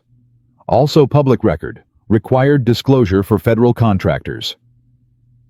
Howard nodded slowly, the nod of a man closing something he had not expected to have to close. Then he turned to his son. Garrett was still standing, still managing his face. James had to concede extraordinary at managing his face. There was still a version of reasonableness in his expression, still a version of, "Let me explain this," that might have worked on a different kind of man at a different kind of moment. But Howard Carter was not a different kind of man. "Garrett," Howard said.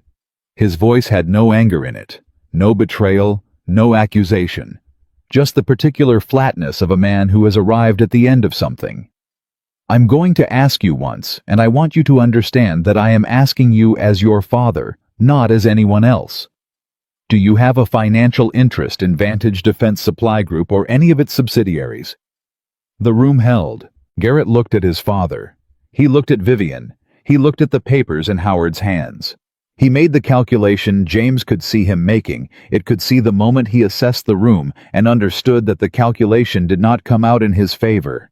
"It's more complicated than it looks," Garrett said. Howard stood up. He picked up the papers. He handed them to Richard Falk. "Richard," he said, "I think we need to postpone Monday's agenda."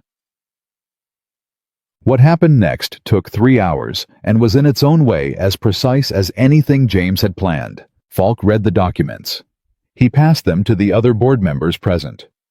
Garrett spoke at length and with the particular eloquence of someone who has spent his whole life knowing how to talk a room into a position. But the documents were the documents, and the timeline was the timeline. And the more he explained, the more the shape of it became clear to the people in the room who understood these things. Howard asked questions. Vivian answered them, and James answered the technical procurement questions, and twice Garrett's answers were directly contradicted by the dates on the disclosure filings. and each time that happened, something in Falk's expression closed a little further. By 11 o'clock, Falk had made 2 phone calls from the hallway. James didn't know who he called, he could guess. By noon, Howard Carter had asked Garrett to wait for him in the study. By 12:33 of the 4 board members present had quietly asked Vivian for copies of the documents. It was not an explosion. It was not a dramatic confrontation. It was something more like the slow, inevitable clearing of a sky after a long storm, not dramatic, just thorough. The light coming back without announcement. James stood with Vivian on the edge of it all, and he watched it resolve the way all the best tactical outcomes resolved, not with a dramatic moment, but with accumulated, documented, irreversible truth. "It's done," Vivian said quietly, not triumphant. "Careful the way you are when you understand that the winning has costs." "The federal side isn't done," James said. "Carl's team will follow up. There'll be an investigation." "I know." A pause. "My father is in there with him right now," James said. "And whatever that conversation is, it's between them. You gave him what he needed to have it honestly." She looked toward the closed study door. Her expression was the complicated thing that faces become when there's love and grief and relief all pressing on the same place at once. "He's still my brother," she said. "I know. That doesn't—" She stopped. "I didn't want this." "I know that too," James said. He said it simply because it was simply true, and she needed it to be said simply, rather than surrounded by the scaffolding of comfort. "But you did the right thing. Those are different." She looked at him. "They are different," she said. "That doesn't make it feel like it." "No," he agreed. "It doesn't." They stood there for a moment, 2 people on the other side of something in the particular quiet that follows when a necessary thing has been done.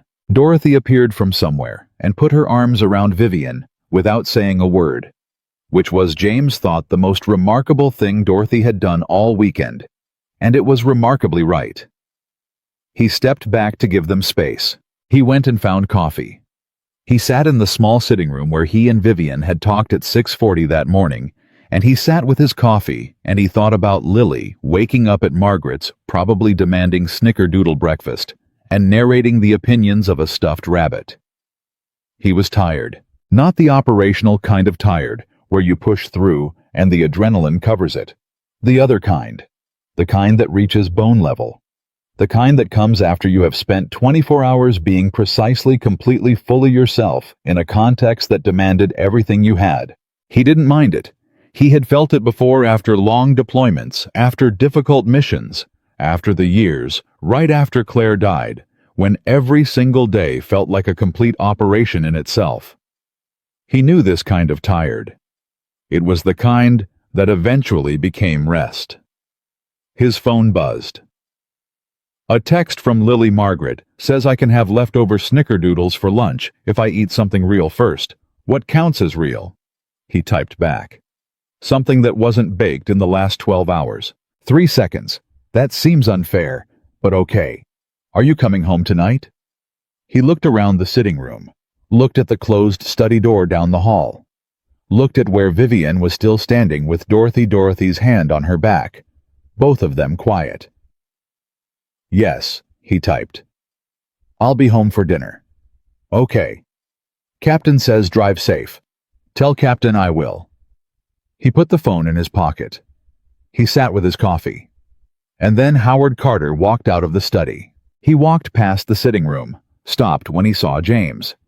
Looked at him for a long moment, the same assessment as always, but different now. Stripped of the part that was strategic, the part that was calculating. Just a father looking at a man who had been in his house for 24 hours and had at some point during those hours done the thing that Howard had not been able to do himself. "Commander," Howard said. "Sir." Howard came into the sitting room. He didn't sit. He stood in the way that men of his generation stand when they have something to say that they have not fully organized into language yet, but are going to say anyway, because not saying it would be the wrong choice. "I owe you something," Howard said. "You don't," James said. "I owe my daughter something," Howard said. and I owe you for being the person who made it possible for me to pay it." He looked at James steadily. "I was wrong about the situation. Not about wanting what was best for her, but about what that looked like, and about who was actually protecting it." James looked at him. "She was protecting it," he said. "She's been protecting it. I just gave her the tools," Howard said. "Yes, I know." A pause. "That matters." James nodded. Howard extended his hand. James stood and shook it. Howard's grip was still firm, still the grip of a man who had run boardrooms. But there was something in it that was different from the handshake at the party. This one had no assessment in it at all. Just acknowledgement, man to man, clean. "Dinner is ruined, obviously," Howard said.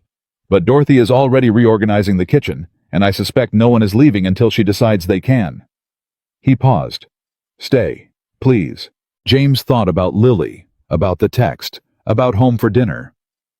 "I have to get back," he said. "My daughter." Howard nodded, like he had expected it, like it was in fact exactly the right answer. "Of course." He moved toward the door. Stopped. "James?" It was the first time Howard Carter had used his first name. "Yes, sir." "Take care of her," Howard said. "Not because she needs it, she doesn't particularly, but because—" He paused. "Because everyone deserves someone who shows up." He left. James stood in the sitting room for a moment. Because everyone deserves someone who shows up. He picked up his coffee cup, set it down, went to find Vivian. She was in the hallway alone for the first time in hours, standing near the front door with her arms crossed and her eyes on the middle distance. He stopped beside her. "Your father talked to me," he said. She looked at him. What did he say? That he owes you something, and that he was wrong about what protecting you looked like. She was quiet. "That's—" she started. Stopped. Her jaw was very tight, and her eyes were bright in the way eyes are bright when someone is holding something behind them with considerable effort. "That's a lot from him." "Yes," James said. "I think he means it." She nodded. "Once. Small." "I need to go," he said. "I told Lily I'd be home for dinner." Vivian looked at him. And the thing that crossed her face then was complicated. He watched it move through her the way things move through people when they are too tired to manage what they're feeling, and it gets out anyway. Something that was gratitude and something that was loss, and something that was neither of those things, something unnamed that he recognized because he had felt its shape before without ever having had a word for it. "Of course," she said. "James." "I know," he said. "No, She stopped. Tried again. "I don't know how to do this part. The thanking. I'm not good at it." "You don't have to be good at it," he said. "I want to be," she said. "You came here and you didn't just help me. You were—" She looked at him, and for a moment every version of Vivian Carter, the CEO, and the daughter, and the woman on the terrace, and the woman on the phone with Lily, was there at once, visible and unmanaged and entirely real. "You were just yourself the whole time. I don't know a lot of people who can do that." He looked at her. He thought about saying something simple, something clean, something that closed the loop. But what he actually said was quieter than that, and more honest. "You were yourself too," he said. "Both of us just were who we are." That's all it was. She looked at him for a moment. That was longer than a goodbye moment, but shorter than a declaration. And in that space between those two things, something was acknowledged that neither of them put into language, because neither of them was ready for it to be language yet. Then she stepped forward, and she put her arms around him. Brief. Real. The kind of embrace that has nothing performed in it, just the simple physical acknowledgement of something that has passed between two people and cannot be summarized any other way. He held it. Then she stepped back. "Drive safe," she said. "I will." "Tell Lily." She stopped, smiled slightly, the smile that wasn't quite a smile. "Tell Captain I said hello." He almost laughed. Almost. He'll appreciate that. He picked up his keys, walked to the front door, opened it. The afternoon was bright and warm, the air carrying the promise of the evening's fireworks of the day, completing itself the way 4th of July always did, with light and noise, and the particular American conviction that celebrating what you love loudly and without apology is its own form of meaning. He walked to his car. He got in. He sat for one moment with his hands on the steering wheel and the house behind him, and everything that had happened in the last 36 hours, settling into him like sediment, finding its level. Then he started the engine and drove home to his daughter. He made it home by 4 o'clock. Margaret's house was 3 doors down, a small, tidy place with window boxes that she replanted every spring with the seriousness of someone preparing for inspection. He had barely pulled into his driveway before he heard the screen door bang open and the sound of sneakers on pavement. Lily hit him at full speed. He caught her the way he always caught her. One arm sweeping under her, the other around her back, her whole small weight against his chest, and she locked her arms around his neck and didn't say anything for a moment, just held on, and he held on back, and the 36 hours of the Carter estate, and the procurement documents, and Garrett's carefully managed face and Vivian on the terrace dissolved into the specific weight of his daughter in his arms, which was the truest thing he knew. "Hey, bud," he said into her hair. "You smell like someone else's house," she announced. "I was in someone else's house." She leaned back to look at him with those dark, quick eyes that missed nothing. "Are you okay?" "I'm good." She studied him. The way she studied things thorough, a little too sharp for 7. Then she seemed satisfied. "Margaret made pot roast. She said you could have some if you wanted." I told her you would." She wriggled down and took his hand and walked him back toward Margaret's door with the proprietary confidence of someone managing a logistics operation. "Oh, and I told Captain what Vivian said." He seemed pleased. James stopped walking for one step. Just one. "You told Captain." "He likes knowing people are thinking about him." She glanced up. "Is she nice, Vivian?" He started walking again. "Yes, she's very nice." "You said that about your last dentist." "That's different." "You didn't sound different." He looked down at her. She was looking straight ahead, perfectly innocent, with the particular expression she used when she was being deliberately precise and knew it. "Vivian is..." He paused, thought about the honest answer. "She's someone who carries a lot and doesn't complain about it and gets things done. I respect her a lot." Lily considered this. "Like you." He didn't answer that. Margaret's pot roast was excellent, and she sat across from them at her kitchen table with her tea and asked James exactly 2 questions about his weekend. Neither of them personal. Both of them practical. Because Margaret Osei was 71 years old and had raised 4 children and understood the architecture of privacy.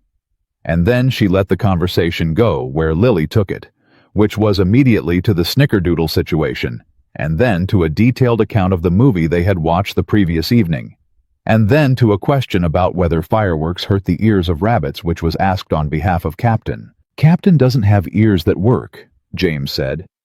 "He has ears," Lily said firmly. "They're decorative." "Then they won't be bothered by fireworks." "I just wanted to make sure." She ate a piece of potato. "Are we watching them tonight, the fireworks?" "If you want to." "I want to." She looked at him. "Can we do it from the backyard like last year? With the blanket?" "Yes. And the good hot chocolate, not the packet kind. I'll make it from scratch." She smiled, the full one, the one that had Claire's shape and her own particular warmth. "Okay, that's good." He walked her home after dinner. She carried Captain with excessive ceremony. He carried her backpack and the remains of a snickerdoodle she had negotiated from Margaret at the last moment on the grounds that 1 cookie was a reasonable farewell gift. At home, she settled at the kitchen table to finish a drawing she'd been working on at Margaret's. Something elaborate involving what appeared to be a rabbit in a naval uniform, which she declined to explain, and James stood at the kitchen counter and made hot chocolate from scratch the way Claire had taught him, with actual cocoa and milk and a pinch of salt, and listened to the quiet sounds of his daughter working at the table, the small scratch of her marker, the occasional sigh of artistic frustration. This was the thing he had been fighting for. This exact thing. Not in any abstract or symbolic sense. This specific kitchen, this specific quiet, this specific child drawing a navel rabbit while the evening came down.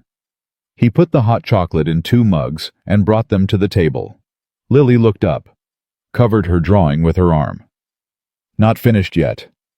"I'm not looking." "You were going to." "I was going to look at my hot chocolate," he said, and sat down.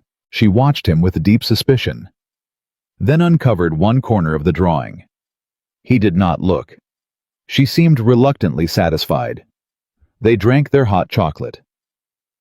"Dad," she said after a while. "Yeah." "Did you do something important this weekend?" "The thing you went for." He thought about Vivian handing the papers to Howard. He thought about Howard's face when he read them. He thought about Carl Deering, who was already filing supplemental reports in Washington. He thought about what would happen to the Vantage contracts and the authorization channel and the shell inside the shell that was Crest Bridge Holdings, and all the quiet damage that had been prevented by a stack of public disclosure documents and a call made at midnight. "Yes," he said. "I think so." "Good." She nodded firmly, as if filing this information. Captain thought so too. Captain is very perceptive. I've told him that. She finished the last of her cocoa. "Can we do the blanket now? I think the fireworks start at 9. They did the blanket. They lay on their backs in the backyard with the old quilt that had been Claire's mother's and watched the sky. And at 9:15, the first of the community fireworks went up over the bay, distant but clear, the colors blooming and fading over the dark water. And Lily narrated each one with great enthusiasm, and James lay beside her and watched and didn't say much because she didn't need him to. At some point her hand found his on top of the blanket. She laced her fingers through his the way she did when she was tired but didn't want to say so. And he held her hand, and they watched the sky go bright and dark and bright again. And he thought about a lot of things, and felt them very quietly, the way you feel things when you are too tired to hold them at arm's length. He thought about Claire. He thought about Vivian saying you were just yourself the whole time, and the way her voice had changed on those words. He thought about Howard Carter's handshake, and Dorothy's laugh, and the specific sound of Lily on the phone saying, "Do you like kids?" with the straight-faced directness of someone who genuinely needed to know. He thought about 36 hours and what they had contained. Lily fell asleep before the finale. She always did. He gathered her up. She was heavier than she used to be, heavier every time, growing in the particular relentless way that children grow when you're not looking directly at them, and carried her inside and got her to bed. Captain installed correctly under her chin, and he stood in the doorway for the 30 seconds that was his ritual, quiet and grateful and tired, and something else that didn't have a clean name. He went to bed. He fixed the ceiling fan first. It took 11 minutes. He didn't know why he'd waited. Monday morning came, the way mornings do after something large, quietly without announcement, with the same alarm and the same dark and the same click of the fan that was now finally smooth. He lay there for 30 seconds, got up, made coffee, made Lily's lunch. At 7, he sat down at the kitchen table with his coffee and his phone, and found in his email a message from Carl Deering, time-stamped 6:03 a.m. Supplemental filing submitted. Oversight Committee has been briefed. Formal review initiated. You were right about the timeline. Good work. And then, after a line break in the particular tone of a man who wanted to say something personal and wasn't quite sure how, "Stay well, Commander." He read it twice. Set down his phone. Outside the window, the neighborhood was beginning its Monday someone's sprinkler, the distant backup signal of a garbage truck, a dog reminding everyone it existed. The ordinary machinery of an ordinary morning running on time the way it always did, indifferent and reliable, and in its own way, beautiful. His phone rang. He looked at the screen. "Vivian." He answered. "Good morning," he said. "Good morning." Her voice was even, contained. The professional register, but softer at the edges than it had been on their first phone call, which felt like a year ago and was 3 days. I hope I'm not calling too early. I've been up since 4:47. A pause. Of course you have. Something in it, not quite warmth, not quite amusement, but the thing between them that had been developing since Saturday morning and still didn't have its right name. How's Lily? Asleep. She made it to about the third firework before she was out. That sounds perfect. A quiet. James, the board met this morning. Emergency session. Another pause. Falk called the meeting. He spoke for most of it. She exhaled carefully. Garrett has been suspended from his executive roles pending the federal review. The vote for Monday has been tabled indefinitely. He listened. My father removed himself from the chair vote, she continued, voluntarily. He said he thought it should be decided on merit, not on what happened this weekend. A longer pause. The board voted 4-1 to confirm my chairmanship, effective immediately. Vivian. I know. Her voice had something in it that was raw and real, and fighting to stay steady. I know. Congratulations, he said, simply. I don't... She stopped. Tried again. It doesn't feel like winning. It's not winning, he said. It's just what was supposed to happen happening. Yes. A breath. James, I need to say something to you, and I need you to let me say it without you being gracious about it, because I need to actually say it. He waited. What you did this weekend, she said. Not just the documents, not just the tactical thinking, or the board positioning, or any of the strategic parts of it. What you did as a person, the way you were with my father, the way you were with Dorothy, the way you... She paused, and when she continued, her voice had dropped half a register and lost most of its control. The way you let me hear Lily, the way you stood on that terrace with me, and didn't try to fix everything, you just stood there and said true things. A pause. I have very few people in my life who say true things. I didn't know until this weekend how much I missed having it. He sat at the kitchen table with his coffee cooling, and the morning light starting at the window, and his daughter asleep upstairs, and listened to Vivian Carter be unguarded, which she had earned the right to be, and which he understood precisely what it cost her. You don't have to miss it, he said. Silence. James. I mean that plainly, he said. Not as I'm not building to something. I just mean that whatever you need from having someone who says true things, that doesn't have to end with the weekend. A longer silence. This started as an arrangement, she said carefully. Yes. The terms of the arrangement have been fully met. Yes. So what you're describing is something outside the arrangement. Yes, he said. That's what I'm describing. She was quiet for a moment. And he sat with the quiet and let it be what it was, which was two people on either side of a phone line deciding together whether something was true. I'd like to see Lily, she said finally. Properly, not as part of anything. Just, I'd like to meet her. She already has opinions about you, he said. Based on a 3-minute phone call. She's efficient. Another one of those almost laughs. Closer to an actual laugh this time. The gap was narrowing. I'd like to bring fireworks, she said. And food, something she'd like. What does she like? He thought about it. Hamburgers, the backyard kind, not the restaurant kind, and sparklers. She has strong feelings about sparklers. Then I'll bring hamburgers and sparklers, Vivian said, and there was something in her voice that was the sound of a plan forming. Not the calculated kind, not the strategic kind, but the simple human kind where you just want to be somewhere and you're deciding to go. When? He asked. Is the 4th of July too soon? He almost said something. He stopped. The 4th of July had been yesterday. She meant next year the way people say, let's do this at the 4th of July, when they mean, let's make this a thing that happens, let's give it a date and a ritual so that it becomes real. He understood that. But then she said, "Or I meant this week, Thursday." Lily said she wanted to celebrate properly.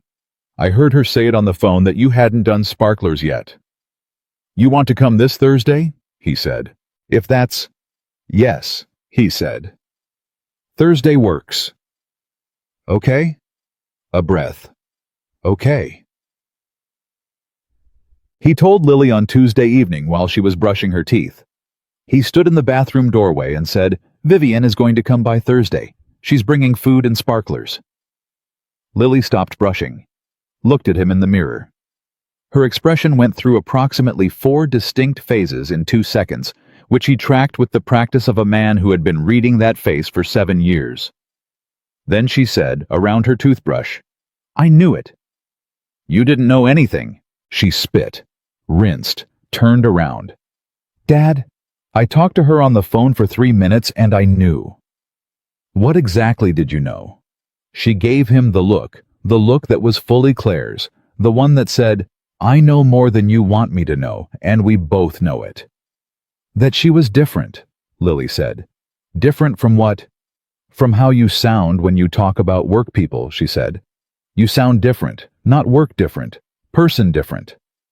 He stood with that for a moment. "She's coming as a friend," he said. "I want you to understand that." "Okay," Lily said equitably. "I mean it, Lily." "I know." She picked up Captain from the edge of the sink, where he had been observing proceedings. "Dad, it's okay." She said it with the particular patience of a 7-year-old who has decided the adult in the room needs managing. "I just want you to be happy. I've wanted that for a long time." He looked at his daughter. He thought about all the mornings he had stood in her doorway at 5:45, all the packed lunches, all the school drop-offs, all the evenings where dinner was simple and the conversation was hers to fill, because she was better at it than he was. All the nights he had lain awake with the ceiling fan clicking, and the particular loneliness of someone who has learned to be sufficient unto himself because the alternative was too much to manage. "I am happy," he said. "I know," she said. "You're getting happier, though." She said it matter-of-factly, the way she said most true things, without drama, without performance, with the quiet certainty of someone who has simply noticed. "I can tell." She went to her room. He stood in the bathroom for a moment longer than he needed to. Then he went downstairs and fixed the dripping faucet in the kitchen, which had been dripping for 6 weeks, and it took 9 minutes, and when it was done, he stood at the sink in the quiet kitchen and felt overall like someone who was getting things done. Thursday came with the particular energy of a summer evening that knows it's supposed to be festive and commits to it warm and still bright at 6, the kind of evening where the air smells like cut grass, and somewhere down the street someone has already started a grill. Vivian arrived at 6:15. She did not arrive in the black SUV that James had seen at the base. She arrived in a silver sedan that had a small dent near the rear fender, which he noticed and which told him something he couldn't quite articulate. She was wearing a blue cotton dress and carrying a paper grocery bag in each arm, and a bag of sparklers tucked under her elbow, and she looked entirely different from the woman who had stood at the head of a party on Saturday morning and said, "Meet my boyfriend," to 50 people. She looked like herself. He understood, seeing her this way, that Saturday had not been herself. This was. He opened the door before she could knock, because Lily had stationed herself at the window for the previous 20 minutes and had provided live commentary on the arrival of every car on the street. "She has sparklers," Lily said from directly behind his left shoulder. "I see that." Vivian looked up at them both and stopped on the front step. She looked at Lily. Lily looked at her. A mutual assessment of some seriousness. "Hi," Vivian said. "Hi," Lily said. "You're taller than I thought." "You're exactly as I thought," Vivian said. Lily considered this. "What did you think?" "I thought you'd be someone with a lot of opinions and very good instincts," Vivian said. "I was right on both." Lily looked at her father with an expression that said clearly and without subtlety, "I like her." Then she stepped back to let Vivian in. The evening had its own rhythm, unhurried and real. Vivian had brought ground beef for burgers, not the fancy restaurant kind, just regular ground beef. and she had somehow known to bring brioche buns and American cheese, and the specific brand of ketchup that Lily had strong feelings about, which James would have found suspicious, except that she admitted when asked that she had texted Margaret. "You have Margaret's number," he said. "Dorothy got it for me," she said with the mildest possible expression. "Dorothy gets everything." He looked at her. She looked back. He started the grill. Lily positioned herself as assistant grill manager, a role she took seriously, and which mostly involved standing next to James and asking questions, and occasionally tapping the tongs together for no reason. Vivian sat on the back steps and watched them, and at some point, the conversation moved on its own, the way conversations do between people who have already been through something together where you don't need to work at it. You just open your mouth and things come out naturally, real things, things that have been waiting. Vivian talked about her mother. Not prompted, just talked, the way something becomes speakable once you've been through enough with someone to trust them with it. Her mother had died when Vivian was 26. She'd been finishing her MBA. She hadn't come home for the last month because she thought she had more time, and she had been wrong, and she had been carrying that wrongness ever since. "I don't talk about this," she said, and she said it without apology, just as information. "I know," James said. "You don't have to." "I want to," she said. "That's the strange part." She looked at Lily, who was very seriously counting the number of sesame seeds on her bun, and had temporarily stopped listening to the adults, which meant she was definitely listening to the adults. "I think I've been keeping the door closed so long I forgot it could open." James looked at her. He understood exactly what she meant. After the burgers, when the evening had gone soft and the sky was that particular color that happens an hour before full dark, he got the box of matches and Lily got the sparklers, and they went to the far end of the backyard. "Okay," Lily announced. "Rules. You hold it away from your body. You don't point it at anyone, you spell your name in the air, and that counts as an artistic statement." She looked at Vivian. "That's the official Callaway sparkler rule." "Those are good rules," Vivian said. "Dad made up the artistic statement part," Lily confided. "He thought it would help me take it seriously." "Did it work?" "Extremely," Lily said. James lit the first sparkler and handed it to Lily, who immediately began spelling her name in large committed letters. He lit the second and held it out to Vivian. She looked at it for a moment. Then she took it. And the first thing she wrote in the air, slowly like someone being careful with something that matters, was a V. He watched her. She looked up, found him watching. And the look between them was the kind that happens when two people arrive at the same understanding at the same moment, and neither of them needs to say anything about it, because the understanding is already complete. He lit his own sparkler. He wrote a J. Lily, who had finished her name and moved on to Captain's name, said without looking at them, "This is my favorite 4th of July." "You say that every year," James said. "Because every year it's true," she said. "That's how favorites work, Dad." Vivian made a small sound. The almost laugh, except this time it went all the way. It came out quiet and warm and a little surprised at itself, the sound of someone who has laughed like this before and had forgotten they could. James looked at her. She looked at him. And there in the backyard with the sparklers burning down and Lily spelling Captain in large glowing letters and the sky going properly dark overhead and the distant sound of the neighborhood settling into its evening. Something that had been moving toward them for the better part of a week arrived quietly and without ceremony. Not a decision, not a declaration, just the simple, clear recognition that something real was already here. Ciao. 2 weeks passed. They talked every other day, and the conversations ran long without either of them noting how long they ran. She told him about the federal review moving carefully through the preliminary stages, Garrett's lawyers sending formal letters, the board holding its position, Falk proving more capable under pressure than James had expected.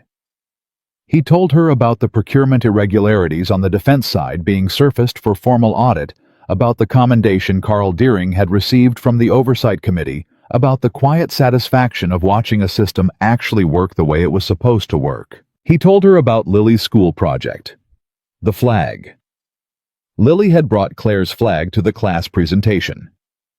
She had stood in front of her class with it held in her hands, still in its triangle, folded exactly as it had been delivered, and explained what it meant and who it belonged to, and why her dad kept it on the bookshelf where he could see it every morning. Mrs. Patterson had called James afterward. She spoke for 4 minutes, the teacher told him. Without notes, incomplete sentences. A pause. She said her dad taught her that keeping something visible means you haven't finished being grateful for it. He had sat in his truck in the school parking lot for a few minutes after that call. He told Vivian about it that evening. Straight through without editing. She listened without interrupting, which was the thing she always did, and when he finished, she was quiet for a moment. "You didn't teach her that," she said. "What do you mean?" "You taught her that by doing it," she said. "Every morning. There's a difference." A pause.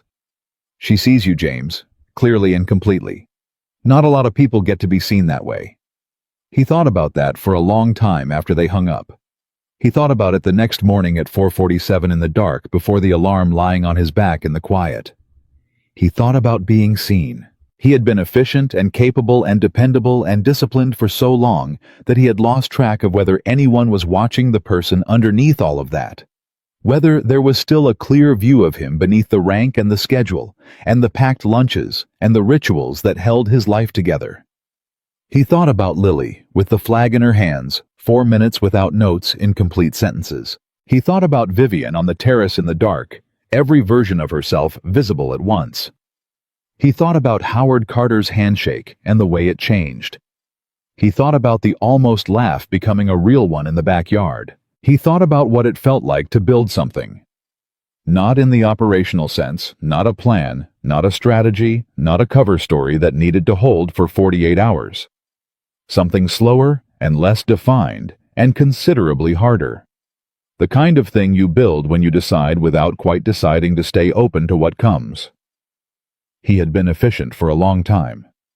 He thought lying there in the dark at 4:47 that he might be ready to be something else too.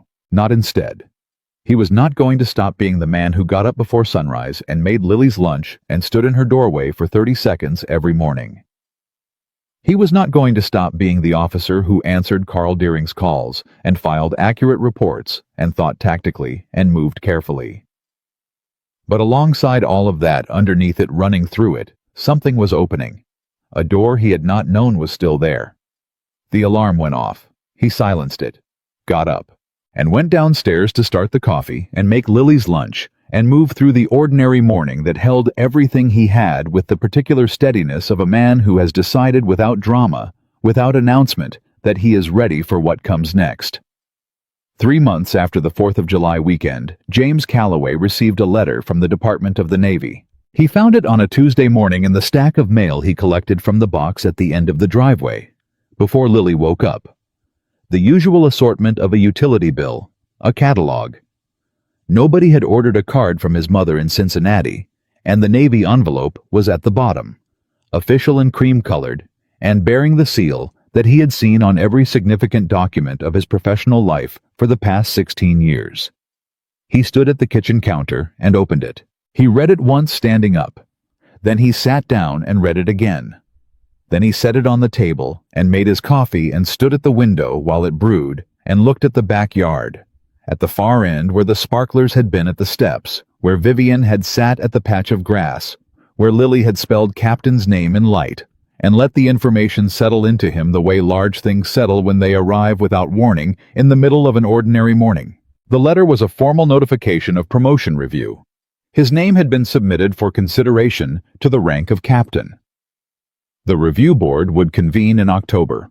His commanding officer's written endorsement was attached 3 pages, single-spaced, the kind of document that someone wrote when they meant every word. He read the endorsement. The 3rd paragraph said, "Commander Calloway demonstrates a quality that is genuinely rare in officers of any rank, the ability to hold the long view while executing precisely in the present.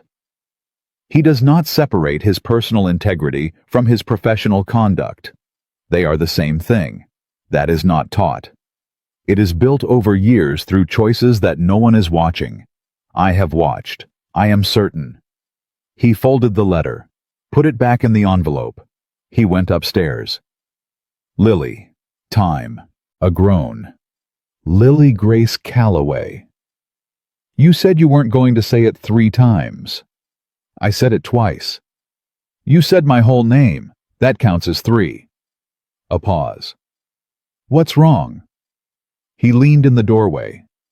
She was sitting up, hair everywhere, Captain under her chin, looking at him with the quick dark eyes that caught everything. Nothing's wrong, he said. I got some good news this morning. She waited. The Navy might promote me, he said. It's not decided yet, but they're considering it. Lily looked at him. To what? Captain. She absorbed this. You'd be called Captain Calloway. If it goes through, yes. She thought about it with the gravity she applied to most things. Then she said, Captain Calloway and Captain, and held up the stuffed rabbit. Yes, he said. Exactly. That's confusing, she said. Probably. But good, she said. Right. Yeah, he said. It's good. She smiled the full one, and then fell back onto her pillow as if the effort of the smile had exhausted her remaining morning energy. Tell me more at breakfast, she said. I need 2 more minutes. You need 0 more minutes. 2. 1. 1.5.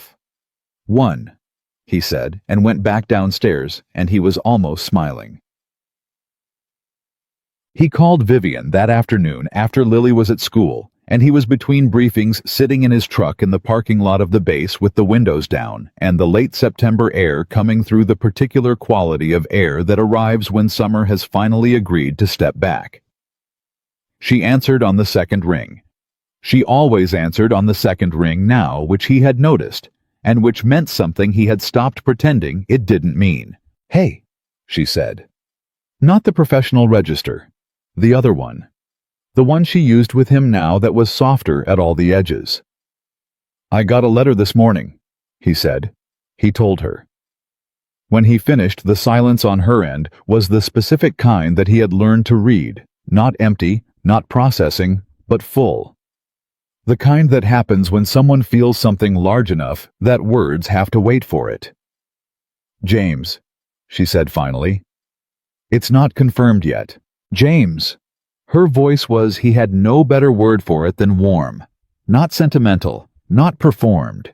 Just genuinely completely warm, the way a room is warm when someone has been taking care of it.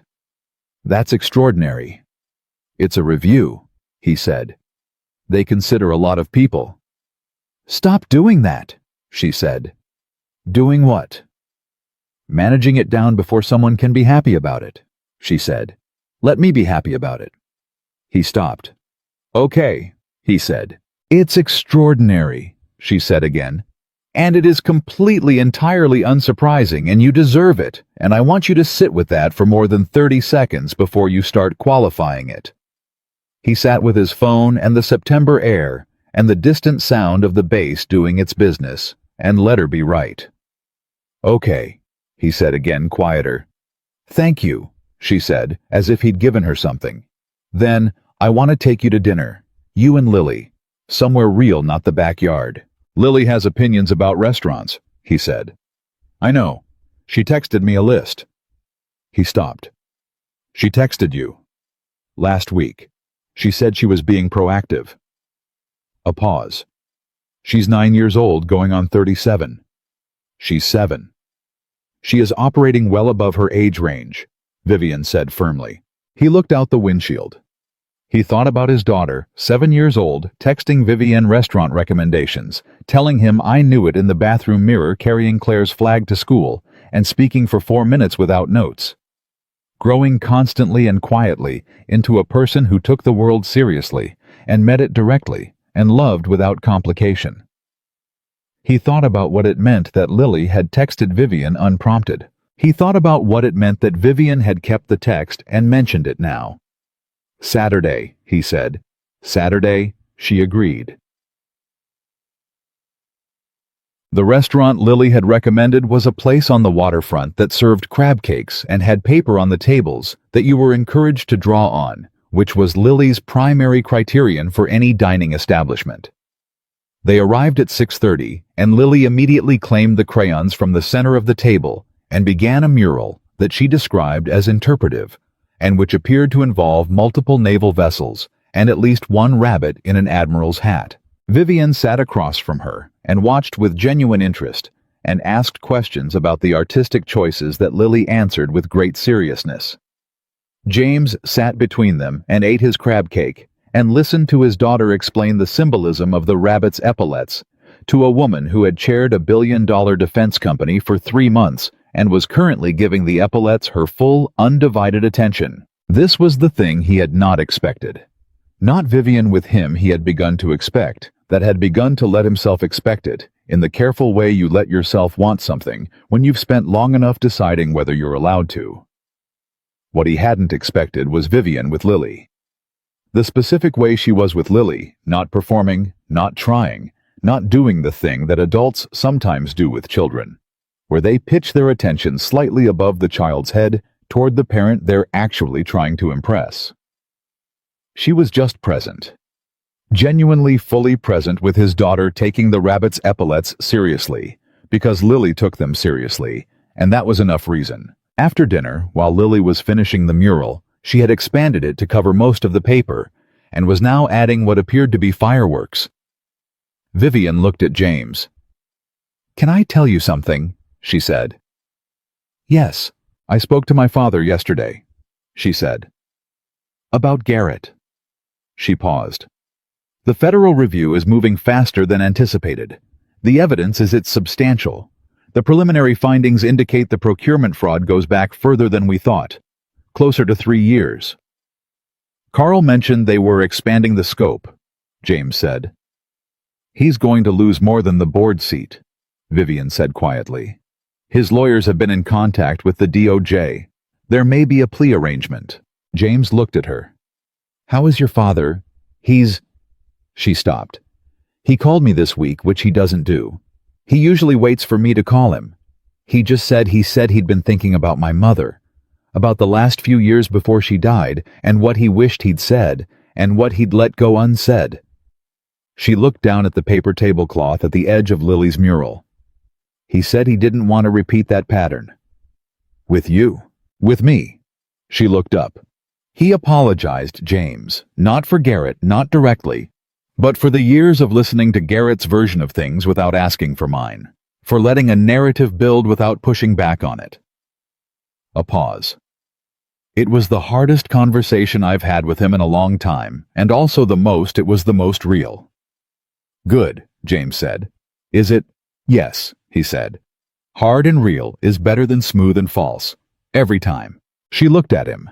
And the look had that quality, it sometimes had that particular openness that she had learned over the last 3 months to stop closing so quickly. She held it. "I've been thinking," she said, "about what comes next, for the company.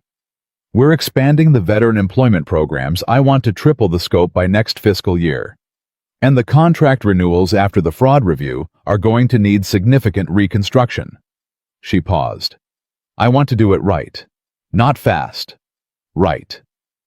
"You'll do it right," he said. "I know," she said, not arrogant, just certain, the way she was certain about things she had earned the certainty to claim. "I'm telling you because you're part of why I know that." He looked at her. "The weekend in July," she said. "What you said on the terrace. About Garrett. He's exactly the kind of man I've been fighting my whole career, just in different clothes." I've thought about that sentence probably 50 times since then. She paused. "You didn't fight him with anything larger than who you are. You just were who you are, and it was enough, more than enough." She looked at him steadily. "I want to lead the company that way. I want to be that kind of certain about what I'm standing for." "You already are," he said. "I'm learning to be," she said. "There's a difference." Lily looked up from her mural. "Dad, come see. I need a second opinion on the fireworks." He got up. He went and looked at the fireworks, bright overlapping, drawn with the committed energy of someone who had been studying the real thing all summer. He said they were excellent. Lily said she knew, but she wanted confirmation. he confirmed. He looked back at Vivian over Lily's head. She was watching them both. And her expression was the thing he had first seen on the Carter Estate terrace, every version of her visible, at once layered and unguarded and entirely real, except that now it had something else in it that hadn't been there in July. Something that had grown in the space between then and now, quietly without announcement, the way things grow when they have the right conditions and enough time. He recognized it because he felt it too. Yes, October arrived. The promotion review board convened on a Wednesday. James was not present for the deliberations. He submitted his record, his endorsements, his service documentation, and then he waited. Which was the thing you did, because the Navy moved on its own timeline, and there was no tactical advantage to impatience. He waited by going to work, by getting Lily to school, by calling his mother in Cincinnati on Sunday afternoons, by talking to Vivian every other evening, conversations that had stopped having a defined beginning or end, that picked up where they left off, and left off where they would pick up again, continuous and easy, the way long conversations are when both people have decided they want them to continue. He waited by fixing things around the house.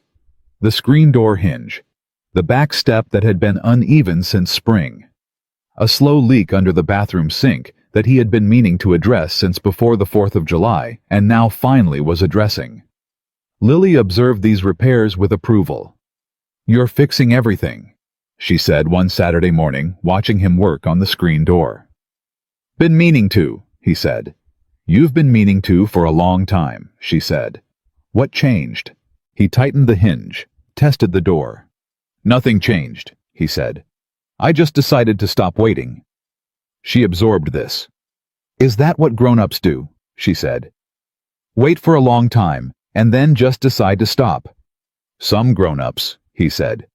"The slower ones." She patted his shoulder in the manner of someone who finds this information both troubling and unsurprising. "Well," she said, "I'm glad you stopped."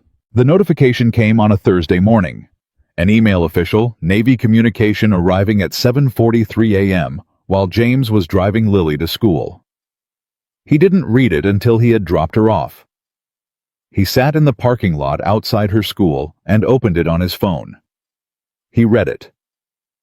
Then he sat there for a moment with his phone in his hand and the engine running and the school noise of kids arriving all around him, and he let it be real. "Dear Commander Calloway, it is our honor to notify you that your promotion to the rank of Captain United States Navy has been approved by the Review Board and confirmed by the Office of the Chief of Naval Personnel effective the 1st of November. He called Vivian. She answered before the second ring. "Tell me," she said. She already knew from his timing he never called this early. "It's confirmed," he said. A silence. Then she said his name, and the way she said it, James had everything in it.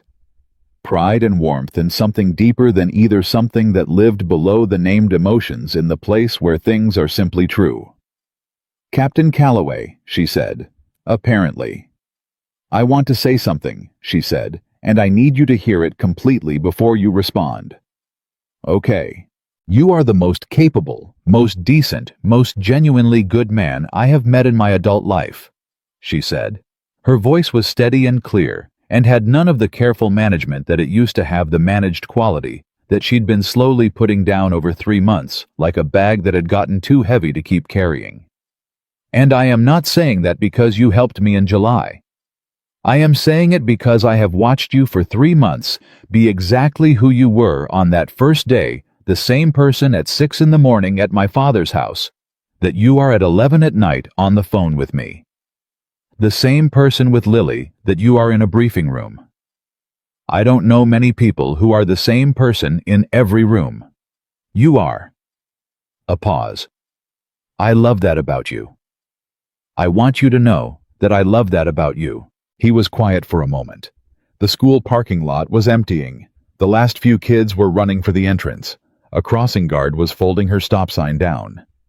"Vivian," he said. "Yes. I love that you say true things," he said, "even when they're hard, even when it costs you something to say them." He paused. I love the way you listened when I talked about Claire and never made it something it wasn't. I love that you take Lily's opinions seriously, all of them, including the ones about Captain's epaulets. He stopped, started again. I love that you brought regular ground beef and the right brand of ketchup and sparklers to my backyard, and I love that my daughter texted you a restaurant list and you kept it. Another pause. I've been alone for 4 years, in the way that you get alone when you decide it's the responsible thing. And I think I've been ready to stop deciding that for longer than I've admitted. The silence was the good kind, the full kind. James, she said finally. Yeah. Come see me this weekend, she said. Bring Lily, bring Captain. We'll do something with no agenda, no plan, just whatever it is, he said. Yes, she said. Just whatever it is. They came on Saturday. Vivian had a house in the city, not the Carter estate. Her own house, a brownstone she had bought 8 years ago and furnished slowly room by room over the years, in the way that people furnish houses when they're not performing for anyone and are just trying to make something that feels like theirs. It had books on every flat surface and good light in the afternoon, and a back garden that was small and slightly overgrown and entirely genuinely lived in. Lily walked through the front door, looked around with great thoroughness, and said, "This is a real house."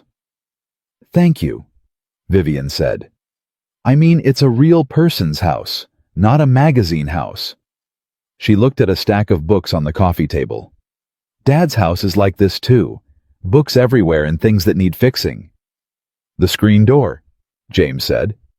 "He fixed the screen door," Lily told Vivian. "And the sink, and the step." "I know," Vivian said. "He told me." Lily looked at her. "You two talk a lot." "We do," Vivian agreed. Lily considered this with the seriousness it deserved. Then she held up Captain.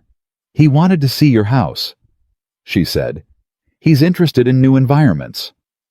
"Tell him he's very welcome," Vivian said without even a flicker. "I have a garden he might like." "He'll want to see it," Lily said immediately, and moved toward the back of the house. James stood in the front hallway. Vivian stood a few feet away. "Hello," she said. "Hello," he said. It was the first time they had seen each other since the restaurant dinner, since the phone call in the school parking lot. Since everything that had been building for 3 months had been named quietly without ceremony, in 2 phone calls on opposite ends of a Thursday morning. She looked at him the way she had been looking at him since July. Except now, there was no layer of managing in it, no careful distance maintained for safety or professionalism or any of the other reasons people maintain distance from things they want. He crossed the hallway. He put his arms around her. She put her arms around him. They stood there in her front hallway with the afternoon light coming through the transom and Lily's voice carrying from the back garden as she narrated the garden's features to Captain, and the simple, complete weight of it, of being where he was, with the person he was with, arrived at slowly and honestly, and without anything false, settled into him all the way down. She held on. He held on back. "Okay," she said into his shoulder. A breath. The word that meant more than it said, that meant yes, and finally. And I was ready, and I didn't know I was waiting until I stopped. "Okay," he said back. November 1st, James Calloway was formally promoted to captain in a ceremony at the naval base that took 45 minutes and was witnessed by his commanding officer, his colleagues, Margaret Osai, who wore her best coat and cried twice without acknowledging it, and Lily, who had made a card that said, "Captain Calloway, the human one," in large, careful letters with a drawing of a ship that was technically inaccurate but artistically committed. Vivian was there. She sat in the second row. She was wearing a blue dress, not the simple one from the backyard, a different one, more formal, chosen for this occasion. She had her hands folded in her lap, and she watched the ceremony with the full attention she gave to everything that mattered. And when they pinned the rank on James and the room applauded, she was the person he looked for first. She was already looking at him. Afterward, when the ceremony had moved into the informal gathering that follows these things, Coffee handshakes, photographs, the particular social warmth of people who are glad to be celebrating something straightforwardly good. Lily found him at the edge of the room and stood beside him and slipped her hand into his. "Captain Calloway," she said. "That's me," he said. "Mom would have been really loud," Lily said. "She would have clapped the loudest, and then she would have said something embarrassing." He looked down at her. "She would have," he agreed. "I clapped pretty loud," Lily said. "You did. You clapped the loudest." She seemed satisfied. She leaned against his arm for a moment, not holding on, just leaning the way she did when she wanted to be close without making a production of it. Then she straightened. "Vivian's coming to dinner, right?" "Yes." "And we're doing the real hot chocolate?" "Yes." "Good." She looked up at him with those dark, quick eyes that missed nothing and never had. "Dad, are you happy?" He thought about the letter on the kitchen table in September. He thought about the school parking lot in October.